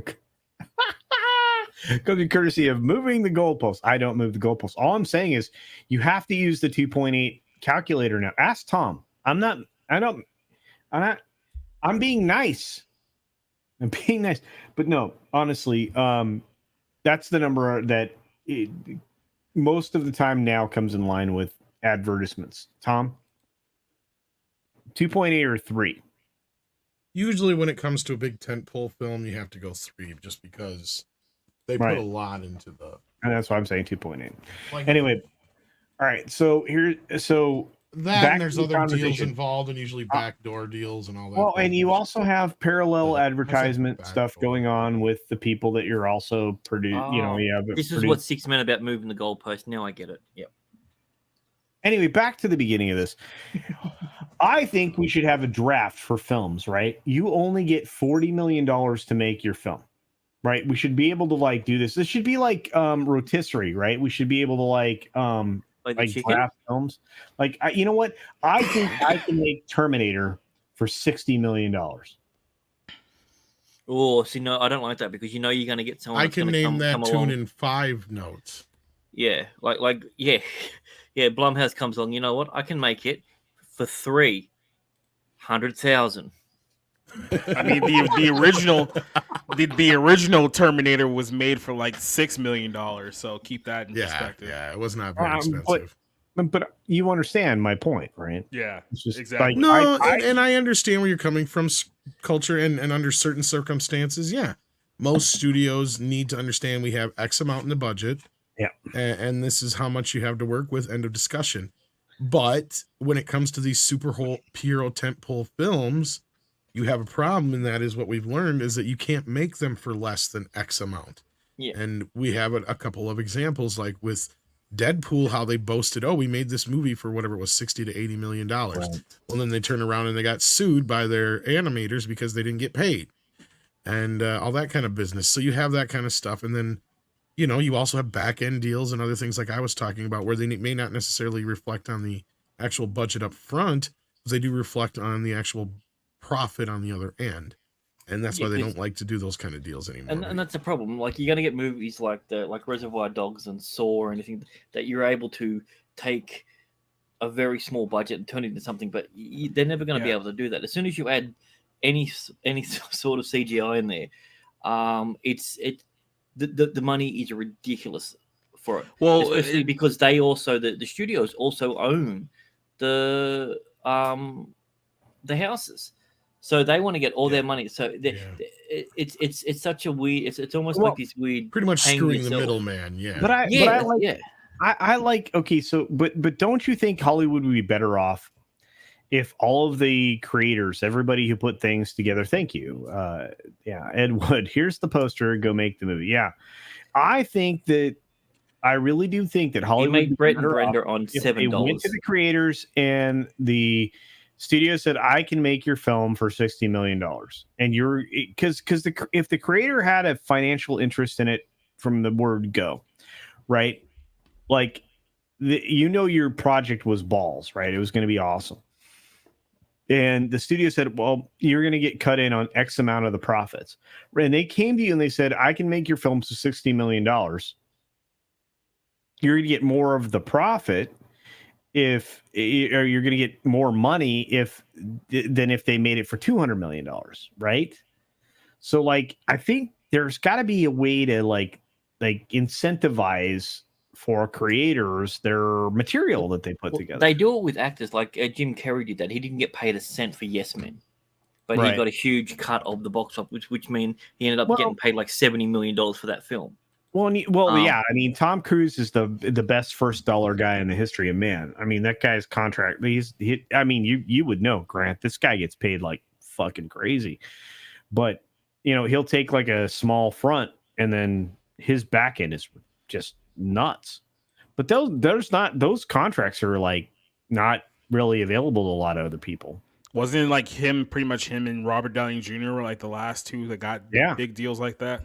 Yeah, I think Tom, who was the last female to get a first dollar? Probably. Well, Scarlett had her deal. Yeah, that's what I thought. But probably Brie Larson, I would imagine otherwise. But she got a pretty hefty upfront deal too. Well, she got an upfront, but a small first dollar. Oh, I know who got the worst end of that stick with Gina Davis when she did that freaking pirate film. Which was a bummer, she could right? blame Bill Murray for that. She would too. Yeah, but that was such a good. Okay, so that nobody saw that film, and I enjoyed that a lot. It has a cult following now, but that is traditionally known as one of the biggest flops in Hollywood history. Yeah, she got 10. I think it was 10 or 20,000. She got for the initial thing, and then she was getting a huge percentage of it. That was the whole point of it. And then it didn't make any money anyway. It didn't make any money. So yeah, I think she got paid 10,000 for that entire film. And it was like nearly a year's worth of filming. It was something stupidly ridiculous. Treasure Island. Thank you, Mephisto. Good to see you, man. Hope you're doing well. Here's something that I wanted to have a sidebar rant about. So apparently the news broke this week that Florence Pugh is getting over $10 million to be in a Thunderbolts movie. Now, up to this point, the only movie she's been in is Black Widow.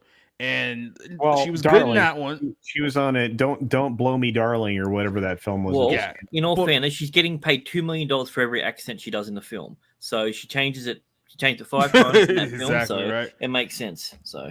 But it's like I can understand if first of all, this isn't even like a solo film that she's gonna be in, so it's like I don't understand how they made the leap from co-star in like one Marvel movie to all of a sudden you're getting paid 8 figures in the Thunderbolts. Like, how did they even make that leap? Because she hasn't been in like any movie up to this point that's proven that she's a box office draw in any capacity thus far. So how does that even get justified? Okay, so well, the thing is with some of these deals, the way they are is like that's the thing with Brie Larson, and that's why I was like, I knew they weren't going to keep her around very long unless she was some huge success, because her front end deal for Captain Marvel was so big that basically she makes that much more for every little appearance. It's crazy. Because like here's an example, Paul Rudd. We found out how much he made for Endgame. He's barely in the movie if you really think about it overall. Yeah. Right? Yeah. But he got paid like $13 million for being in that movie. And that was simply because that was his, third or fourth appearance in the MCU? Yeah, it comes down to... So that's why these things, and that's where I wasn't surprised when they were going to be working. They're called escalators. Yeah, these are those escalators that are built into the sequel. So Brie is starting at $5 million. That means that by the time you get to Miss Marvel, or the Marvels or whatever, she's probably getting like a $15 to $20 million payday, I bet. A large portion of that is going straight into her pocket. Yeah. Yeah, imagine being Terrence Howard right now. Why? What did he do?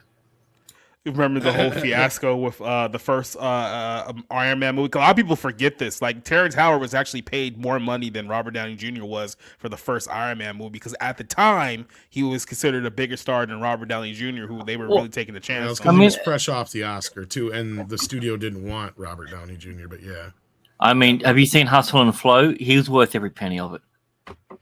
Yeah, but then according to him, what happened was that when they were going up for Iron Man 2, they wanted to cut his salary while giving Robert Downey Jr. more money. And because he didn't obviously didn't agree to that, they recast him with Don Cheadle. Well, it's hard out here for a pimp, so. Yep. No, I'm not going to start singing. I can't sing like a... I was literally just about to start singing that then. Here for a pin. I prefer Whoop That Trick, honestly. Whoop That Trick. That's probably how he felt about Robert Downey movie Jr. fell into obscurity too. Has anybody ever noticed that?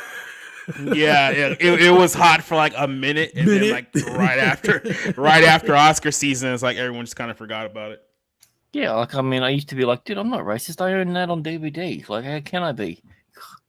I mean, it's not DVD. I pirated it, but you know, I put it on DVD. It's the same thing. Yeah. Yeah. Okay, I watched it on Netflix, but it doesn't. I still watched it. Right. Okay, now. well, I watched the clip of the thing on YouTube. Okay, Well, I watched it the was- song. It was a part, short. You know, I was searching DJ Qualls and it come up, and you know, it's a thing. The moral of this story is that I prefer Terrence Howard over Don Cheadle any day of the week. I agree. As No, far as actor wise, they're two completely different people in a sense of how they carry themselves and their tone of acting, and how, I don't know how to put it, but I mean, it was one of the most piss poor recasts in history. Like I'm sitting here scratching my head, going, "Why didn't they just get Cuba Gooding Jr. or somebody like that who's a little bit more like Terrence Howard?" Yeah. Well, not just that. Well, Cuba he's Jr. a was little- about a Cuba- tenth of the price as well. Right, but Cuba got tied up in that whole, Yeah, I that was- accidentally touched people thing. That was recently, like this. We're talking 20 goddamn years ago now, almost. I'm easy. It was a joke. It was a At joke. that point, he was only still like what 10, not even 10 years removed from "Show Me the Money." So, No, dude, I'm sorry. That no, that Tom, McGuire film, But and- he was also the same amount of time away from Snow Dogs. So but he did. Okay, wait a minute now. So Jerry Maguire, great film, but then he did, what was it, Men of Valor, with the diving film? which The I thought Diving was film all with De right. Niro, yeah. That Don't was forget so, Boat Trip. That was so good. You know what? No, I'm giving you the good Don't stuff. forget Boat Why Trip. are you? Giving, Yeah. oh, Dude, he went on a boat trip and he thought it was full of women, but it was full of gay people. He Like, didn't you had- realize Did it you not was- get the comedy? Like, oh, if you are, who's the dude in Empire, right? If you're that dude, Terrence Howard. yeah, you're like, ah, dang, I You can't. know believe what I- is the funny away about that, from- Grant? Is the sequel is him not realizing that it's a movie. whoa, mind blown. All I know is that that dude just destroyed his career by not staying with Marvel. He decided, no, nah, no, I don't need dude, Marvel. it was 100% the right decision. They Yeah, sure. negotiated a contract. They negotiated a contract to what it was. He stuck by what it was. They changed the deal, and then they recast. Just because the MCU was existed had nothing to do with the fact that he was doesn't matter. no longer in it. Dude, but it got paid. Yeah, Look at what well- Don Cheadle did with that. dude, he's the pimp. He doesn't want to pimp himself out. There's a difference. Yeah. Because it's hot out here, bro. Well, also, just imagine the was it the scenery of the MCU if Edward Norton had stayed? Oh my god, that would have been so much better. And That being Davina said, Duck- I'm so glad that Edward Norton destroyed his career in other ways instead of being in the MCU. dude, how dude blew his shit up, right? But Davina Duckworth is right. Always keep copies of your mixtape. Indeed. Speaking of mixtape, what's going on, George? What's going on, brother? Yo. George. I have a Yeah. buddy. I was literally just saying it's hard out here being a pimp, and then George shows up. Like, Not a coincidence. Hey, what's going on? Hey, George, can you tell us a little bit about that ancient footage that you found? Can you tell us how hard it is out here for a pimp, actually? Oh, yeah, well, that he can do too. Man. That's hard work. You got to Look keep them at in that beautiful line. beard, dude. You're rocking the silver fox look with the salt and pepper gray beard, I bro. hate it. I What's wish up? I could look as good as that man. I know. I hate it. That's No. fine. No, it took a Look long at time. me. I look Yeah, like your dude, yeah, dad or look- something. look- Like Yeah, that's why What Tom's do I not look on like, camera a dude? lot. Granddad. No, I was listening Oh, to man. you as I was pulling in the driveway. I thought Gal Gadot got points. Didn't she get first dollar? For Yeah, Wonder she. Woman? oh yeah, she's another one I think for the sequel. Yeah, but they had to pay but her off.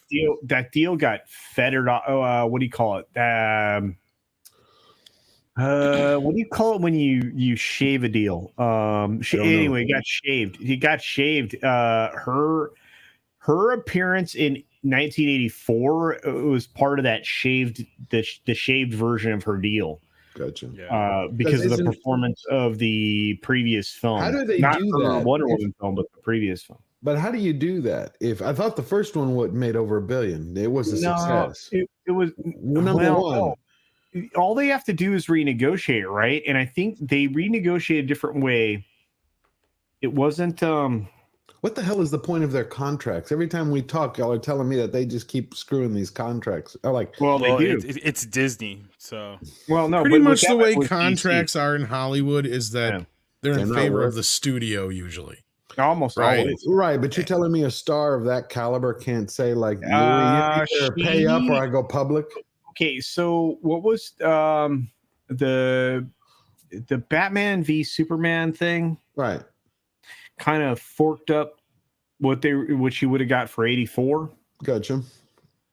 Because there was a renegotiate. God, Tom, do you remember that deal? They changed it. Because not offhand, but didn't she make some stink about her pay? And then that's when we found out that Henry Cavill only made scale or whatever for fucking Man of Steel. No, she was furious that Cavill got yeah, because he made more than she did in BBS or some shit like that. But she was not paying attention to the fact that he didn't make diddly shit in Man of Steel. Right, and there was a billing thing too. He got 15 million, I think. I'm sorry, I didn't mean to and then she negotiated a bigger front end for 84, and then they fucked her because it didn't go to she didn't get the back end because it didn't go into the theaters, and a whole lot of other stuff happened. Is there any deal? Because I remember it wasn't Robert Downey Jr. who cut his deal. He was like, I get $1 before everybody, before none of this net profit. Yeah, that was at the very that was who did that for him? It was the guy that did the Paramount version of Iron Man. You know what I'm talking about? Yeah, where he got it, where it was like it didn't matter what they made. He got his. Mandalorian played his driver. God, what the hell? Favreau. Thank you. Favreau was the whole reason. A, he got the film in the first place, but B, the way that contract was structured, because he got jack all for being Iron Man. I mean, seriously, ask Tom. So if it had tanked, he would have gotten. Well, he would have done he would have made what he made, right? I mean, see, so if you're an actor, don't count on anything in the back end. First of all, Tom will tell you why, but it's not just because of creative accounting. It's because unless you have one of those mega things, which are not offered to anybody anymore, right? If you don't have a first dollar, it ain't worth anything anymore. Just take the money you got and just be happy if you get some back end. Yeah, that's the way. Well, to be fair, Gal Gadot is now getting paid like $20 million for that horrible Netflix movie that she just did earlier this year. And then they signed for 2 more sequels, which should probably get paid. Red Notice. Yeah, Red Notice. Red Notice. Yeah. The one with The Rock. Is that the one? What is that? No, that was Jungle. That was that's right. That's right. That was the one with Ryan Reynolds. Channing Dumbfuck. What the hell is that dude? Ryan Reynolds and Ryan Reynolds. Oh, was it Ryan Reynolds? Okay. All right. My point is this: is what I'm asking is how does a movie justify that? Like when they're making 2 to 3 billion, when you had during phase 1 through 3, the Marvels. How do they say there's no money? I mean, there's no amount of creative accounting where you can say the movie cost 400 million, let's say, with marketing and everything, and then you ended up with 2 billion in profit. Can't they say, okay, cough it up? Well, no. Okay, so this is the other problem, right? Because you never really know what everything is out the door. You don't know what the ultimate rentals are. You don't know what the marketing, the M&P budget's never like a solid number. How do they deal? Wait a minute. They have to pay taxes. They're going to have solid. There's a lot of room. They pay it as a group, but not as an individual sort of thing. So they can break it down. Plus with deductions and everything, they can justify any amount. And understand, it's all subdivided. So like a film is essentially its own business. Right. So then within that business, you pay taxes on one thing, but not on another thing, and all that. And then they can say, well, by the way, we're at minus 30 million on this, or we're plus 50 million on this overall. So it's the beauty of Hollywood accounting, because like some gangsters.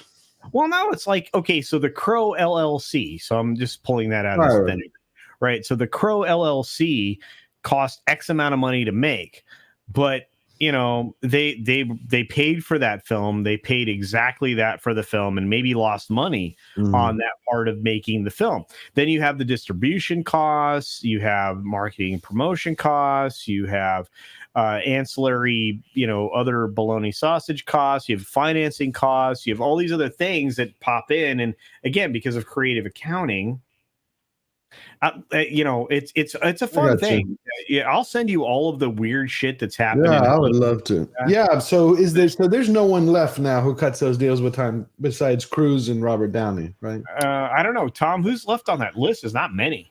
Probably low level ones as well. There's some up and comings that will have that as a part of their deal. Not many. I mean, The Rock actually you're only lucky if like a Chris Pratt or somebody like that. Yeah, or The Rock. The Rock may have a first dollar on Black Adam, but I doubt it. I bet he probably forfeited that just to get the sumbitch made. Yeah, because I think Danny probably wrote that thing so that the next film he gets first dollar. So now what happens with The Rock? Does this mean the DCEU? Because that's what I keep seeing everywhere, that it's now the Snyderverse is back.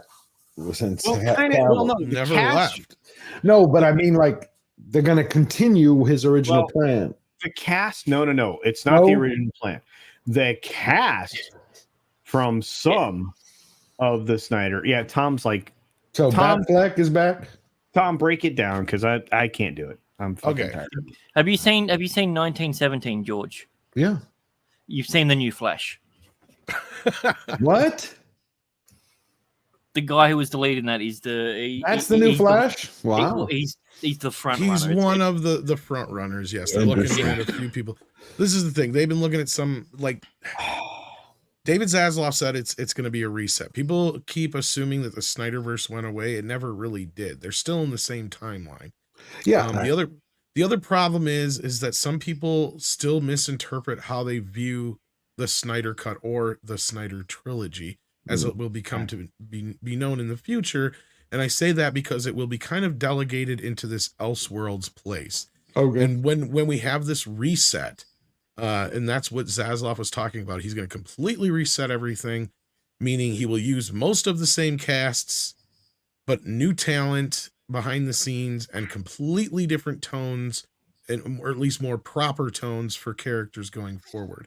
Like this, from what I heard, he's a big Superman. Not Joss. No, but like I've heard he's a big Superman fan, and he liked Cavill, but like most people, he just wasn't happy with the tone, and you know, he wants a more lighter toned Superman film.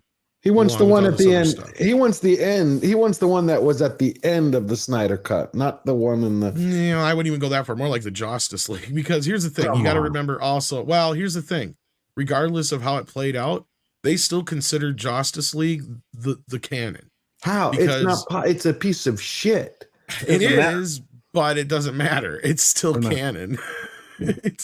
But it doesn't matter because all it's going to get wiped away with Flashpoint anyhow. Okay, that's one of the only reason I think that's still coming back. That's what I want. Yes, and Cavill. Yes, but for how much I don't know. From what I heard, they're still negotiating that part. Okay, so let's get down to the nuts of that. Okay, and this, Tom, I know you've heard some other stuff that's similar to what I've heard. So Cavill's got a 4-picture deal at Warner. Okay, so Man of Steel 2. That's what they were trying to get him signed to. It's not signed. It's just it's there. He's just waiting for him to do. Him and his agent. You need the director. Well, no, it's Danny Garcia is his agent.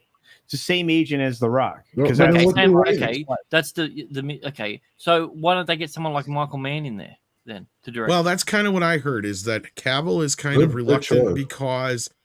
And this is the first time I brought this up, so this is an exclusive for Culture. It also comes down to Ben. Go ahead.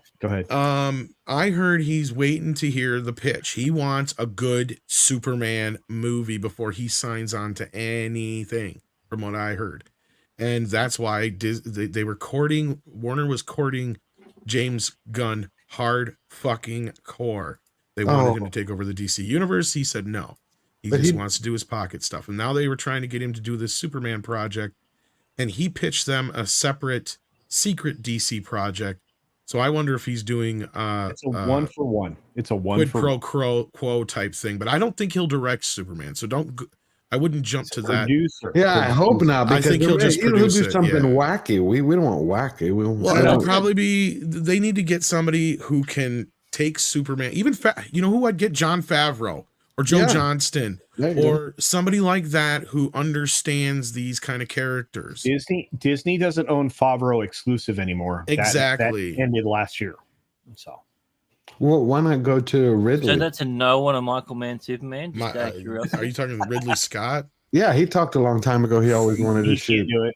He can't do it. He's 2 or 3 projects deep. How many cuts of this movie do you want, George? No, I know, but he talked a long time ago. No, Scott Free's tied up for like 3 movies right now. No, I so- do not want Ridley Scott anywhere near this, to be honest with you. I love him, but I also have a love-hate relationship All with right, Ridley. fine. Yeah. We're gonna get a McG version. How does that feel? Yeah, No. don't fucking joke about that, Grant. We almost did. That's what I'm saying. Well, why Look, not okay, just bring Lucas out of retirement? No, but look, okay, but Coppola? no, Gunn. Wow, that'd be awesome. Well, actually, his daughter would be great at it. What's okay. her name? God Batman. damn. Give it to I'm like talking about Sophia? Guillermo. Sophia. Yeah, Yeah, Sophia would be great. She's an incredible director. Not only that, she's a great actress. But Dude, yeah. you had it a great director. You just Stop needed it! Stop it! Stop How it now! dare you. Anyway, so no, but honestly, I'm I'm sorry, Godfather 3. It's phenomenal. My apologies. Gunn. It actually is. Gunn would be great at producing the next Superman film. He's too wacko though. I mean, like he does good stuff, but it's always he's producing it. You see, this is I don't know. word. If he's directing it, it needs to be the man who has everything. The one where he has the. He has done more serious fare. But that's what I'm saying. Like, if you're going to lean into it, and you want to do Superman, you need to lean into the more wacky Superman. I'm still pissed we didn't get a Howard the Duck sequel. So fuck all of you guys. But anyway, yeah. Actually, we lucked out because Hulu was supposed to do a series produced by. Fat Elvis just called it. Get Matt Vaughn. Maybe I know he wants to. Yeah, as I said, Vaughn. You got you've got these solid directors who are going to do a good job, and I think that's what it needs. We don't need someone who's hyper stylistic or hyper. Get someone you're going to know who's going to make a solid film from start to finish. That's why we need to go with one of these directors for a film like that. Right, Matthew Vaughn's a good choice. Yeah. I'm sorry, just real quick, Tom. Sergeant Politeness for $1.49 a super sticker. It is a Doomacorn. Thank you, my friend. Is it ironic that you interrupted me to say that he's Sergeant? Hey, I Politeness? never get to interrupt you, dick. I know. His name's Sergeant Politeness, and you interrupted him. That's No, not I very just think that Sergeant Politeness. Favreau or Johnston would be better choices, just simply because they've made this movie already. Well, that's true. I think you're not wrong. Actually, Johnson would be better than Favreau, right? What Yeah, about to Del me, well, Toro? He would be interesting. Who? Guillermo. That's what I said. I said he needs to do a Batman one, but do it in the horror universe. Yeah, I would see him more as a Batman. This has Maybe to be Green Boy Lantern. Scout. This has to be sunshine and rainbows, kids. You This can't has to have be Batman with sunshine and rainbows. No, I'm talking about fucking Superman. He mentioned a director, and I said I think he would be good for Batman, and you said it. No, it needs to be sunshine and rainbows. Yeah, and I just said Yeah, he would be great for the Batman or the Green Lantern. Yeah. I'm gonna find a building. Actually, give him a Man Bat TV series spin-off. Where was Jeebus? I would have went with Brad Bird maybe 10, 20 years ago, but I think he's lost No, it. not Like I 30 was years ago. so Good eye, but- disappointed with Incredibles 2. You know who had a good eye before he went off the fucking cliff was the guy Oh, who you say Chronicle. The Chronicle. Remember the Chronicles? Are you talking about Oh. Trank? Frank, Uh, he did. yeah. have one. the guy who's I said who went off the cliff before he went off the cliff. Yeah, no. Well, there's hear question you. of whether or not he really directed that much of that movie. Also true, but yeah, I honestly, mean, after that whole Fantastic Four fiasco, I don't think he's ever coming back. I think Landis. I think Max Landis directed more of that movie than he did.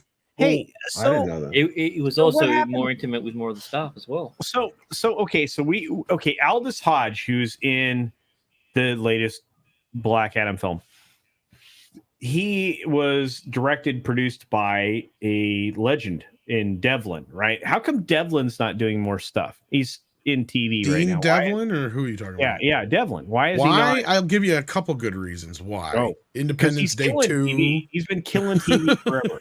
Go ahead. 10,000 BC, Independence Oh Day God, 2. that was shit. I mean, Shut what- up. do you need some more? Independence Day 2 was not his fault. What are you Look, talking about? motherfucker has That had was- 2 hits in his entire lifetime, Dan, and like that's it. All right. really? Can I? All right. I want to pose a question to you. If I give you a director, what comic book property do you think he would be good at? Frank Darabont. Oh fuck! Anything serious, Punisher. that guy would kill Not anything. necessarily. Like Batman, he'd be great at Punisher. Batman. He'd be oh fuck. Punisher. What are you talking about? Actually, he'd dude, be he a good would one for kill Superman Punisher. if you get Chuck Punisher- Russell to direct with him. Punisher, he would own. Yeah. Right? He could take what's his name? Leventhal, Leventhal. The Punisher guy. From the, Netflix? Bernthal. Bernthal. Yeah. It's fun Bernthal. watching you trying to get there. Yeah, sorry, it took him a week and a half. Darabont could take him to the next level in Punisher. I'm sorry, that would be amazing. For me, I think I want to see him do a Mr. Miracle. Oh, I think it would be awesome. that's not a to big do enough Miracle. property, is it? It isn't. Yeah, but neither was any of the 2012 is neither the was only any of the thing Stephen that King would books that he be did, and close. they're considered some of the best films of all time. So Okay. I take your word for it. I Keep haven't looking seen it. culture. I'm you right. you've Well, I never might seen as well- Shawshank? Oh, yeah. That was him? You've never seen Green Mile? Yeah, I saw Green I Mile. figured out why you don't like Devlin, because he was tied up with Emmerich for so long. I figured it Roland out. Emmerich does Well, it. I he's a- don't know how he got where he was. Dean No, Devlin okay, is producing all of fucking all that other crap, and he hasn't had a hit since Independence Day. Really, 2012 is the original. closest they came. Yeah, The original, not the they recently did that Moonshot movie or Fall or whatever the hell it was. Moonshot. Yeah, I don't know you're why they making keep giving him money. Why don't you we just would- go get Uwe Boll if you're going to go get Right only at this reason- point, fuck it. The only reason we had Stargate is because of that dude. What are you doing, That's man? one of his hits. Yeah, But he had I very love it. little to do with that. Dude, as he far as had creative side. He had nothing to do with it post the movie. That was the problem. That's my point. Godzilla, 98. You're talking about a film that failed at the box office, a film that failed at the box office but gained a You're so cult mean to me. classic afterwards. Tom is so mean to me. That should have been the death of their career, man. I loved it, man. I don't know why they kept giving him money after that. It was so good. You're so mean. I to just me. say we go for Uwe Boll. At You know this what? point, you're Here's not and here's the wrong. thing. But you know what, George? It'll make money because he's cheap. Because he Well, here's And, another and, thing. and anytime any of the critics say anything, he'll literally just put his boxing gloves on, go to their house, and challenge them to a fight. I know. he's Frank not Darabont great. is a great choice, and somebody who worked with him a couple times who was always overlooked now because Darabont is one of the best, though. Well, you also Darabont's got great, but Spielberg. well, he worked with Chuck Russell, and Chuck Russell worked with him on Nightmare on Elm Street and worked on The Mask. Oh, I didn't know. Those he did two that. movies and Chuck Russell, I think, is another person who could come in and do some shit. I think he had a couple movies that just didn't quite take off, but he hasn't really done. I don't know what he's been doing lately. Probably directing Well, television. the but problem, yeah. his biggest problem was the Scorpion King. Ugh. Ooh, are you talking about The Rock? Yeah. No. Chuck Russell. Oh, he worked on that. I didn't know He that. directed it. Oh, wow, that's why. Yeah, You're talking about the Scorpion King spinoff. the one with the Rock. Yeah, The one with actual Rock where- spin-off, not the Mummy the 2. actual spin-off Not the Mummy as 2, no, the no. Scorpion King. No, dude, like when he did Eraser, that was phenomenal. Like I still watch that. I That love was that. one of his love last it. big films. Eraser Yeah. was really good, actually. What happened was he did the Blob remake, which was received well. Yeah, the Scorpion King was something that did not help his career But not at the all. 10 that's for sure. Scorpion Kings afterwards. Yeah. No, he just did the first spin-off. And Tom, just like you're dismissing my guy, and he also did like The Patriot. So eat a bag of dicks. Who, Darabont? Yeah, no, Devlin. Oh, well, that's That was barely. Mel Gibson. I was gonna say that's he was what the producer. you can on think. I know, Well, but let's Mel be Gibson- clear. Back This- then, Mel Gibson did everything. I mean, like I doubt he was going to have someone do something that he didn't want. You know what I mean? That's This kind of is like Back George. then? You're right. This is a Mel Gibson property. Okay, I want to shit on the British. Who can I do it through? Okay, I've done it with the Scottish. All right, can I do it with the Americans? Let's do that. Let's shit on the British for a bit. I will give you that Shit on the one. Australians. but he, So does wait, it, but he does it well. Wait, what why about are you guys so Spielberg? mean to me? What about Spielberg? Bring him out of. He has- Sadly, Steven No. Spielberg hasn't been Steven Spielberg for like 20 Not- fucking yeah, I years. at know. least Maybe 20 it'll years. knock the whatever's wrong with him. Nothing can, dude. The guy is so far up his own ass. He huffs his farts from like his I gas don't mask. know if it's that so much if he lost his confidence somewhere. How? Yeah. Okay, honest with you. Logic's Finest keeps asking me this question. How do you think Barenthal could be even better as the Punisher? His performance is already great. How could Darabont improve on that? Make Dude, it more accurate to the comics. Yeah, he could. He could get closer to the comics. It could get even grittier. I mean, dude. Have any of you seen American Gigolo with him? Yeah. He would, yeah, oh yeah. Dude, he could set you inside of the scene. You would literally feel like you were there with Barenthal. I swear to God. The problem with the Punisher, that guy knows how to do that. I mean, there's something about the way he makes films. I can't see the way he sees. You know what would be interesting would be Tarantino. Dude, oh shit. I don't know if he'd ever do a superhero movie. And if he did, it would be like Booster Gold or some shit. No, he used to talk about he's a superhero fanatic. Or actually he'd do Luke Cage. I know he's a comic book fan, but he knows the bullshit that he'd have to deal with. But what I'm saying is I think Tom's right. I think he's probably going to go for one of those more weird, obscure ones. Like I could literally see him doing a League of Extraordinary Gentlemen, like a remake of that. Luke That Cage would be is actually right one up he's talked about doing before, actually. He would do good But Batman. he talked about that since the early 90s. Yeah. And that's what I'm saying. Like he also talked about doing a Black Panther film. So actually, in my dream would be if they gave Tarantino Blade. Oh, but oh fuck. Okay, so Blade. okay, right? Or Tom, Snowflake? who's Blade though? Who's Blade? Samuel L. fucking Jackson in an alternate universe.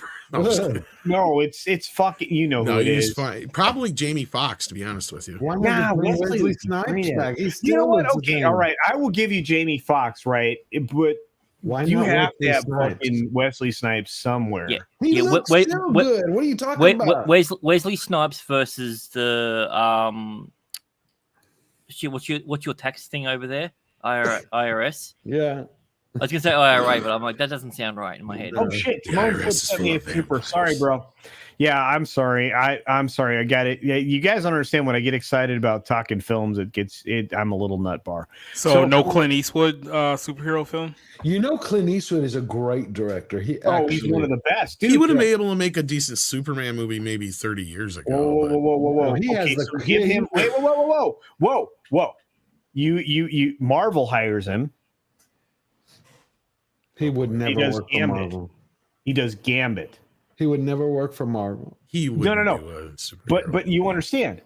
Well, first of all, he's not going to work for anybody Warner Brothers. But why not? He would be incredible at directing Gambit. Gambit would be that dude's jam. Clint would never, ever in a million years do one Gambit's got to be John Woo. Let's be clear. No, you know, John Woo at his height would have been good, but John Woo, his last shit. Okay, so who's it's the guy, the Linsky dude that's doing the John Wick films. That's the guy you need for Gambit. If it's not Clint Eastwood, right? Because that's a different take, right? But anyway, so Timon Flip for what is ours? Reals, all right? Reals. For 5 Real says Joseph Kosinski. Yes, from What else Maverick. has he worked on? Truth. Maverick, Truth, Justice, and the American Way. Fuck yeah, dude. That would work for Superman, bro.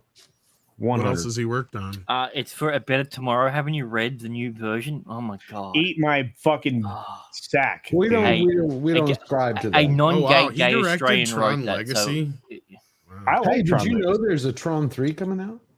Wait, what? You know there's an Avatar 2 coming out? Actually, you know what, George? I saw it the other day. No, George, it is a Tron 3, but the problem is it's stuck in its alpha because they released it too early, so no one's actually playing it. What? I got a headache. It is it's supposed to be coming out in a couple of years. Yeah, okay. Tron 3 is not out of development yet. That's all I want to say. Okay. I saw what do you call it? A frame. It said coming 2025 or 2020. It is not done. Okay. Dude, George saw it on the internet. It has to. No. It wasn't like that. Come on, man. Don't be that. No, he probably seems the same. He probably sees the same shit I do. You know what? You know what George also told me? There's hot singles in his area that are looking for dates. Well. All right. Well, look, Matt Vader says Jonah Hex. So, hey, what's up, Matt? You all right, bro? Good to see you. Avatar poo, werewolf cheapest. Dude, I love your avatars, my man. I love you. All right. Anyway, sorry. Yeah, Kaczynski. Oh, wow. Kaczynski is asking Disney for Tron 3 for the 5th time. Yeah, that's true. So that's what, Tron 15? No. Last I knew, Jared Leto had hijacked Tron. No. But then again, Kaczynski can pretty much do whatever the fuck he wants right now. So I don't know why he'd waste it on Tron 3, but if that's what he wants to do, that's what he wants to do. I thought he was doing A Quiet Place again. 3? No, a prequel. Yeah. This is actually this is an accurate statement. Kaczynski wants to direct the next Tron. This is true. But it is not. It's not there. And with I think George, you're thinking of John Krasinski, not Joseph Kaczynski. Oh, Yeah, I was going to say they're two different people. Okay. Yeah, I was going to say John Krasinski is the guy who played the motherfucking. Yeah, I'm talking about The Quiet Place. Yeah. All right. Yeah, he directed that. Yeah. Kaczynski, totally different dude. Okay. Yeah, he's directed things like. Easiest way to determine is how hot their wife is. That's how you know which one it is and isn't. This guy, anyway, he does want to get that gig. That's the thing you saw. That I know what you saw. There's a finish line they haven't crossed yet. That's all I have to say. So it's sitting in that production thing, like what are they just waiting on for? the doorstep. Say again. What are they waiting for? Paperwork. No. They're sitting on the doorstep of Stars right now. Wait, the streaming service? No. People signing. Oh, okay. Wait, Stars is still a thing? No, that's God. I'm just saying, when was the last time anyone watched Stars? No, they need the people that are going to be in the film to say okay. Oh, you mean the people from like Dancing with the Stars? Those stars. I quit. I'm not doing Right. Are you sure you're not just talking about like Showtime or? Did y'all see the? Did you see the? You need people in the film. They are actors. They have to sign how contracts. long does it take? You want to do the film? Into the schedule.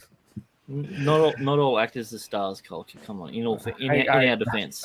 Why? This is my channel. How did I lose control of my channel? Did y'all see the Tulsa King trailer? Oh, is that the Stallone thing? It looked pretty good. Okay, so can I ask a question, Tom? Since you're here, and you, you just did juggle the nuts of every Sly Stallone project ever.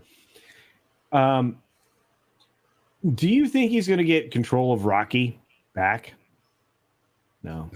Not unless. Here's the thing that I don't understand is unless he has a shitty lawyer, why he hasn't just gone back for the rights, because he can. He's a sole creator. It's been long enough. The fact that he's not doing it or hasn't even mentioned it means that he probably can't. There's obviously something there. Like I don't. It seems like they phased him out, and now Michael B. Jordan is the face of his franchise. This latest one is building up to be a doozy. It's all about racism in the new movie. Oh, come on, Jesus! But I thought they were doing a George, Drago hear it one. out. This might be the nice kind of racism. Go on, Tom. Nice kind of No, racism. that's about it, man. But are they doing a Drago series, or is that just a rumor? They had talked to about it, but then Sly they realized found he was out white. about it, was upset because they had not contacted him, and I also have a feeling it has something to do with what happens in Creed 3. Yeah, and Dolph, I think, backed out of it. Yeah, that's I heard the same thing from my source, which is you, Tom. So I'm gonna start calling him Mad Junior. Like the problem is like the second one when I had the junior version of Dolph's character, like they had a character lined up that went and did shots for it who would have been the perfect one. Have you heard of a mixed martial artist called Sage Northcutt? You're right. Give me a second. I'm going to Google him, and then you'll be like, "Oh my god, that's him." Yeah, I know exactly what you're talking about. Actually. Yeah. Okay. Well, they could always get J.D. Payne and Patrick McKay. They might need work soon. I hope dude. Fuck. Okay. 2.5 years from now, they're gonna release season 2 of the fucking stanky ass pants of the Rings, and George is gonna buy fucking the what do you call that big Jerry World? You're gonna buy Jerry World in Texas because, dude, that show nobody watched. Nobody. Whoa. That's Sage. That's who they initially. Can he act? Could Dolph Lundgren? Yes. I was just about to say, can Dolph? Yes, but no worse than what Dolph can act. So like he was So he was the one for the Drago show. Yeah, initially, like 19 years old when this all happened. This is these photos here. So like, yeah, he definitely has the look and the physique. Mm. Dude, he looks like he's lifted every car that he's come across over his head for fun. He looks like he hasn't eaten a carb since like 1992. No, that's not true. He always has a sandwich before his fights. I mean, it is whole meal, but it's still a carb. So if he diets, he diets. That's exactly right. He does this weird thing where he does this spinning forward flip without actually moving. What? See if I can. I'll go flip. Come on, that was gold. Yeah, I'd say I don't think he can show any footage training fights. No, I'm looking for a GIF. So let's see if I can get a GIF going. He's yoked. He's upside down. Well, that doesn't count. So how about this one? He's yoked. Oh, here we go. There we go. Wow. So you do that. You cannot, fat kid. Totally. I'm not going to show you though. No, Tom showed me, so I know he's not lying. So. Yeah, I totally showed Grant. Anyway, I can't believe they still haven't fired those two Bobbsey twins. Okay, so I'm going to ask this question. So I want them fired. George, you're in the middle of it all. What's happening with the Rangs of Power? They started pre-production in the UK, even though the studio isn't finished being built. So, wow, George, the sets weren't built when they filmed it, so let's be fair. It's not going to make a difference. The quality's not going to go down. No, remember, they're going to have Sauron, who's now going to be Walter White or Tony Soprano or a combination. Yeah, he's going to go see a therapist. He's going to knock on doors. He's going to sell some mithril. He's going to wear a fedora. I am the one who forges, Skylar. Blue Mithril is going to be available in the next season. Stupidest thing I ever heard. But they promised it will have a canonical story. They use a canonical story in season. Giancarlo Esposito is going to show up as Gus Fring, the Fring of Power. Yeah, I guess it's going to be the, instead of like the Nazgul, it'll be his dealers. It'll, the Nazgals. I guess it's the craziest, stupid. Dude, you and I both were looking at that show cross-eyed from the very beginning, and now it's just like, oh. I mean, it's just silly. It's just silly. I mean, I'm very happy for everyone's growth when it comes to this show. That if one thing did come for a positive from it, is a lot of my friends were able to grow their channels because of it. And I took no advantage of that whatsoever because I thought that was the lowest hanging fruit. But I'm a fucking idiot because George is like a little 11 billion people on his channel. No. How many subs you at now, George? 32,000. Nice, man. Thank you. But the last I was telling Tom the other day, the last 3.5 weeks, basically right after the second week of Rings going into episode 3, I don't know what the hell happened, but it's like none of my rings, it's just like something stopped. It's like, and I noticed it on multiple people's channels. You could not get what you were getting before the show aired. They initiated the shorts algorithm. They put the election block on you because you were promoting, something with the election. No, not on George's channel. No, not on mine. A lot of people who are doing Rings, you could just see Rings just wouldn't. It just, I'm not talking about Alexa. It wouldn't move. Like it would go up. You'd watch it in the analytics. It'd take off the first hour, the second hour, and then it'd be like crashed. I'm like, George, also, I'm not too sure if you know this. Change your title. After when that happens, change the title of your thing. It puts it back in the algorithm. I've done experiments on Comics' channel. I've done it on Culture's channel. I've done it on Mad's channel. Hey, he had a video that hit 6,000 views after not getting in the first week, not even getting 500. And all you do is change the title. Hey, Grant, change my titles again. Okay. Okay. Well, you didn't ask me to, but I will. But yeah. Are you being serious? Dude, I'm asking. He's 100% serious. Yeah, I didn't know that. Okay. Dude is the king. Okay, George, ask this guy what his sub count is right now. I'm sure it's over 50. It is, but doesn't. That's besides the point. Like, that's good. Yeah. But it's because he's genius and I'm dumb. Then why aren't you working with him? Actually, you know what? I think we would work good together, Coach. Have you ever thought of that? I guess he hasn't.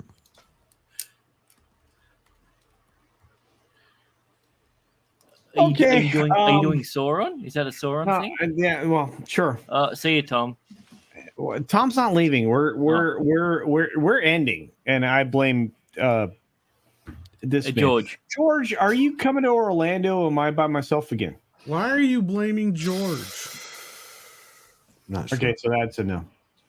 I'm really not sure. I'm not going to know till Wednesday, but I'll call you. All right. When are you going? Dude, I miss you, George. And the boss misses you. I'm still waiting for my cookies. In Mr. Grant Gregory. Dude, if you show up in Florida, I'm going to have cookies. Okay. If I don't show up, we have a house in Florida. I'm going to bake effing cookies for you. Is that where you're staying? Yeah, we got a house in Florida. Is effing cookies like the cookies for F and T? Because you went effing.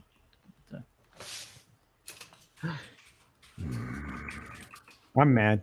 This was worth the $30. It was.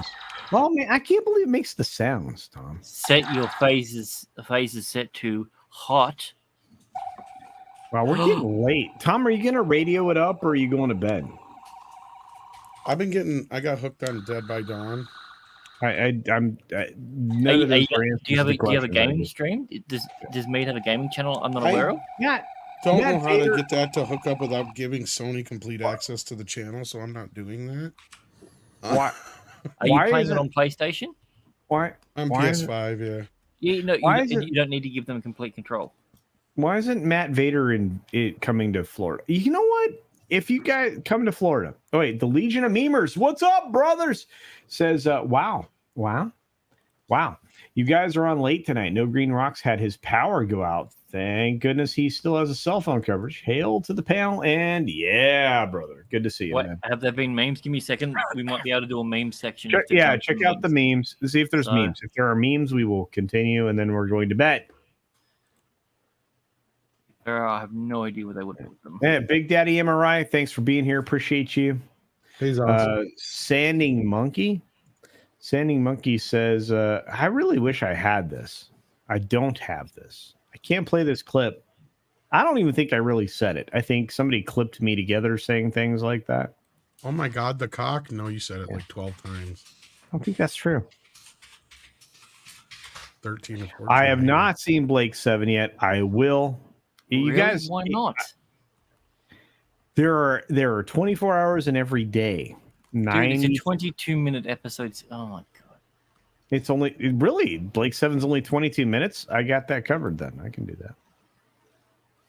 Take it easy, Big Daddy MRI. Wolverine Schnicked. I love that name. It says yo. You didn't read the yo. No PTO time for it or money. I can't see anything at the moment, but doesn't mean that they aren't there. So and RC Anderson's like, I went to Florida once. It's hot and sticky and gross. Armadillos are cool though. Well, that would be to Florida once. Reminds me. Gosh, what a great film. Okay, so Johnny Dangerously, right? Oh God, yeah. You bastages. Oh man. So good. God, that was a great film. Okay, think of all the names in that film, right? Because you had the chick from Taxi. I always forget her name. Mary Lou. Yeah, she's smoking. You had Joe Piscopo. Oh God, yeah. Keaton. But I mean, there were a whole lot of other names in that film. It was so good. So good.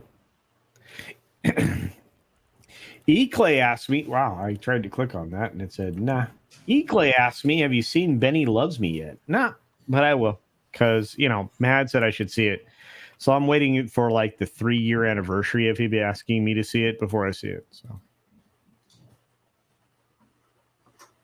Whoa.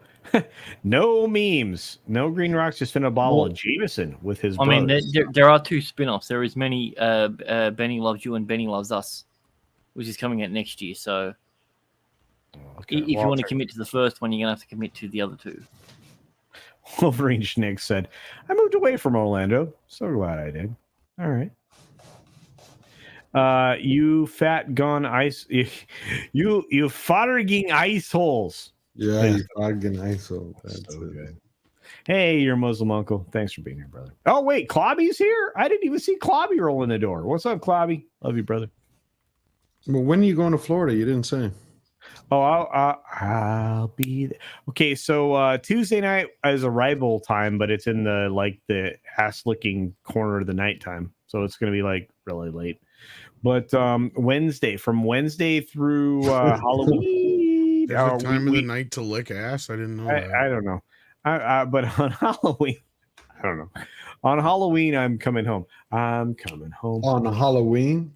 Yeah, because there's stuff I got to do on Halloween. So haunted house? There's stuff I got to do on Halloween. I know haunted house stuff. 3 more days till Halloween. Yes, there's stuff I got to do on Halloween. Halloween. I want to find a good haunted house. Well, okay, so Hollywood Horror Nights is make one yourself, George. Go kill a family.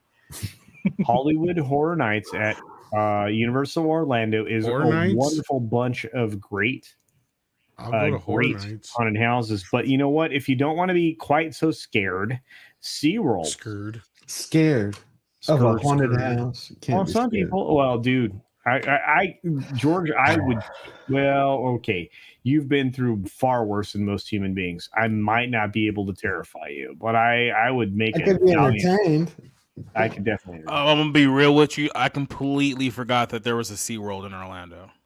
There is, and they have great haunted attractions there. Not quite as terrifying. It's the one with all the animals that live in the ocean. That'd be SeaWorld. Yeah, same thing. That's what I said. Is Shamu still around?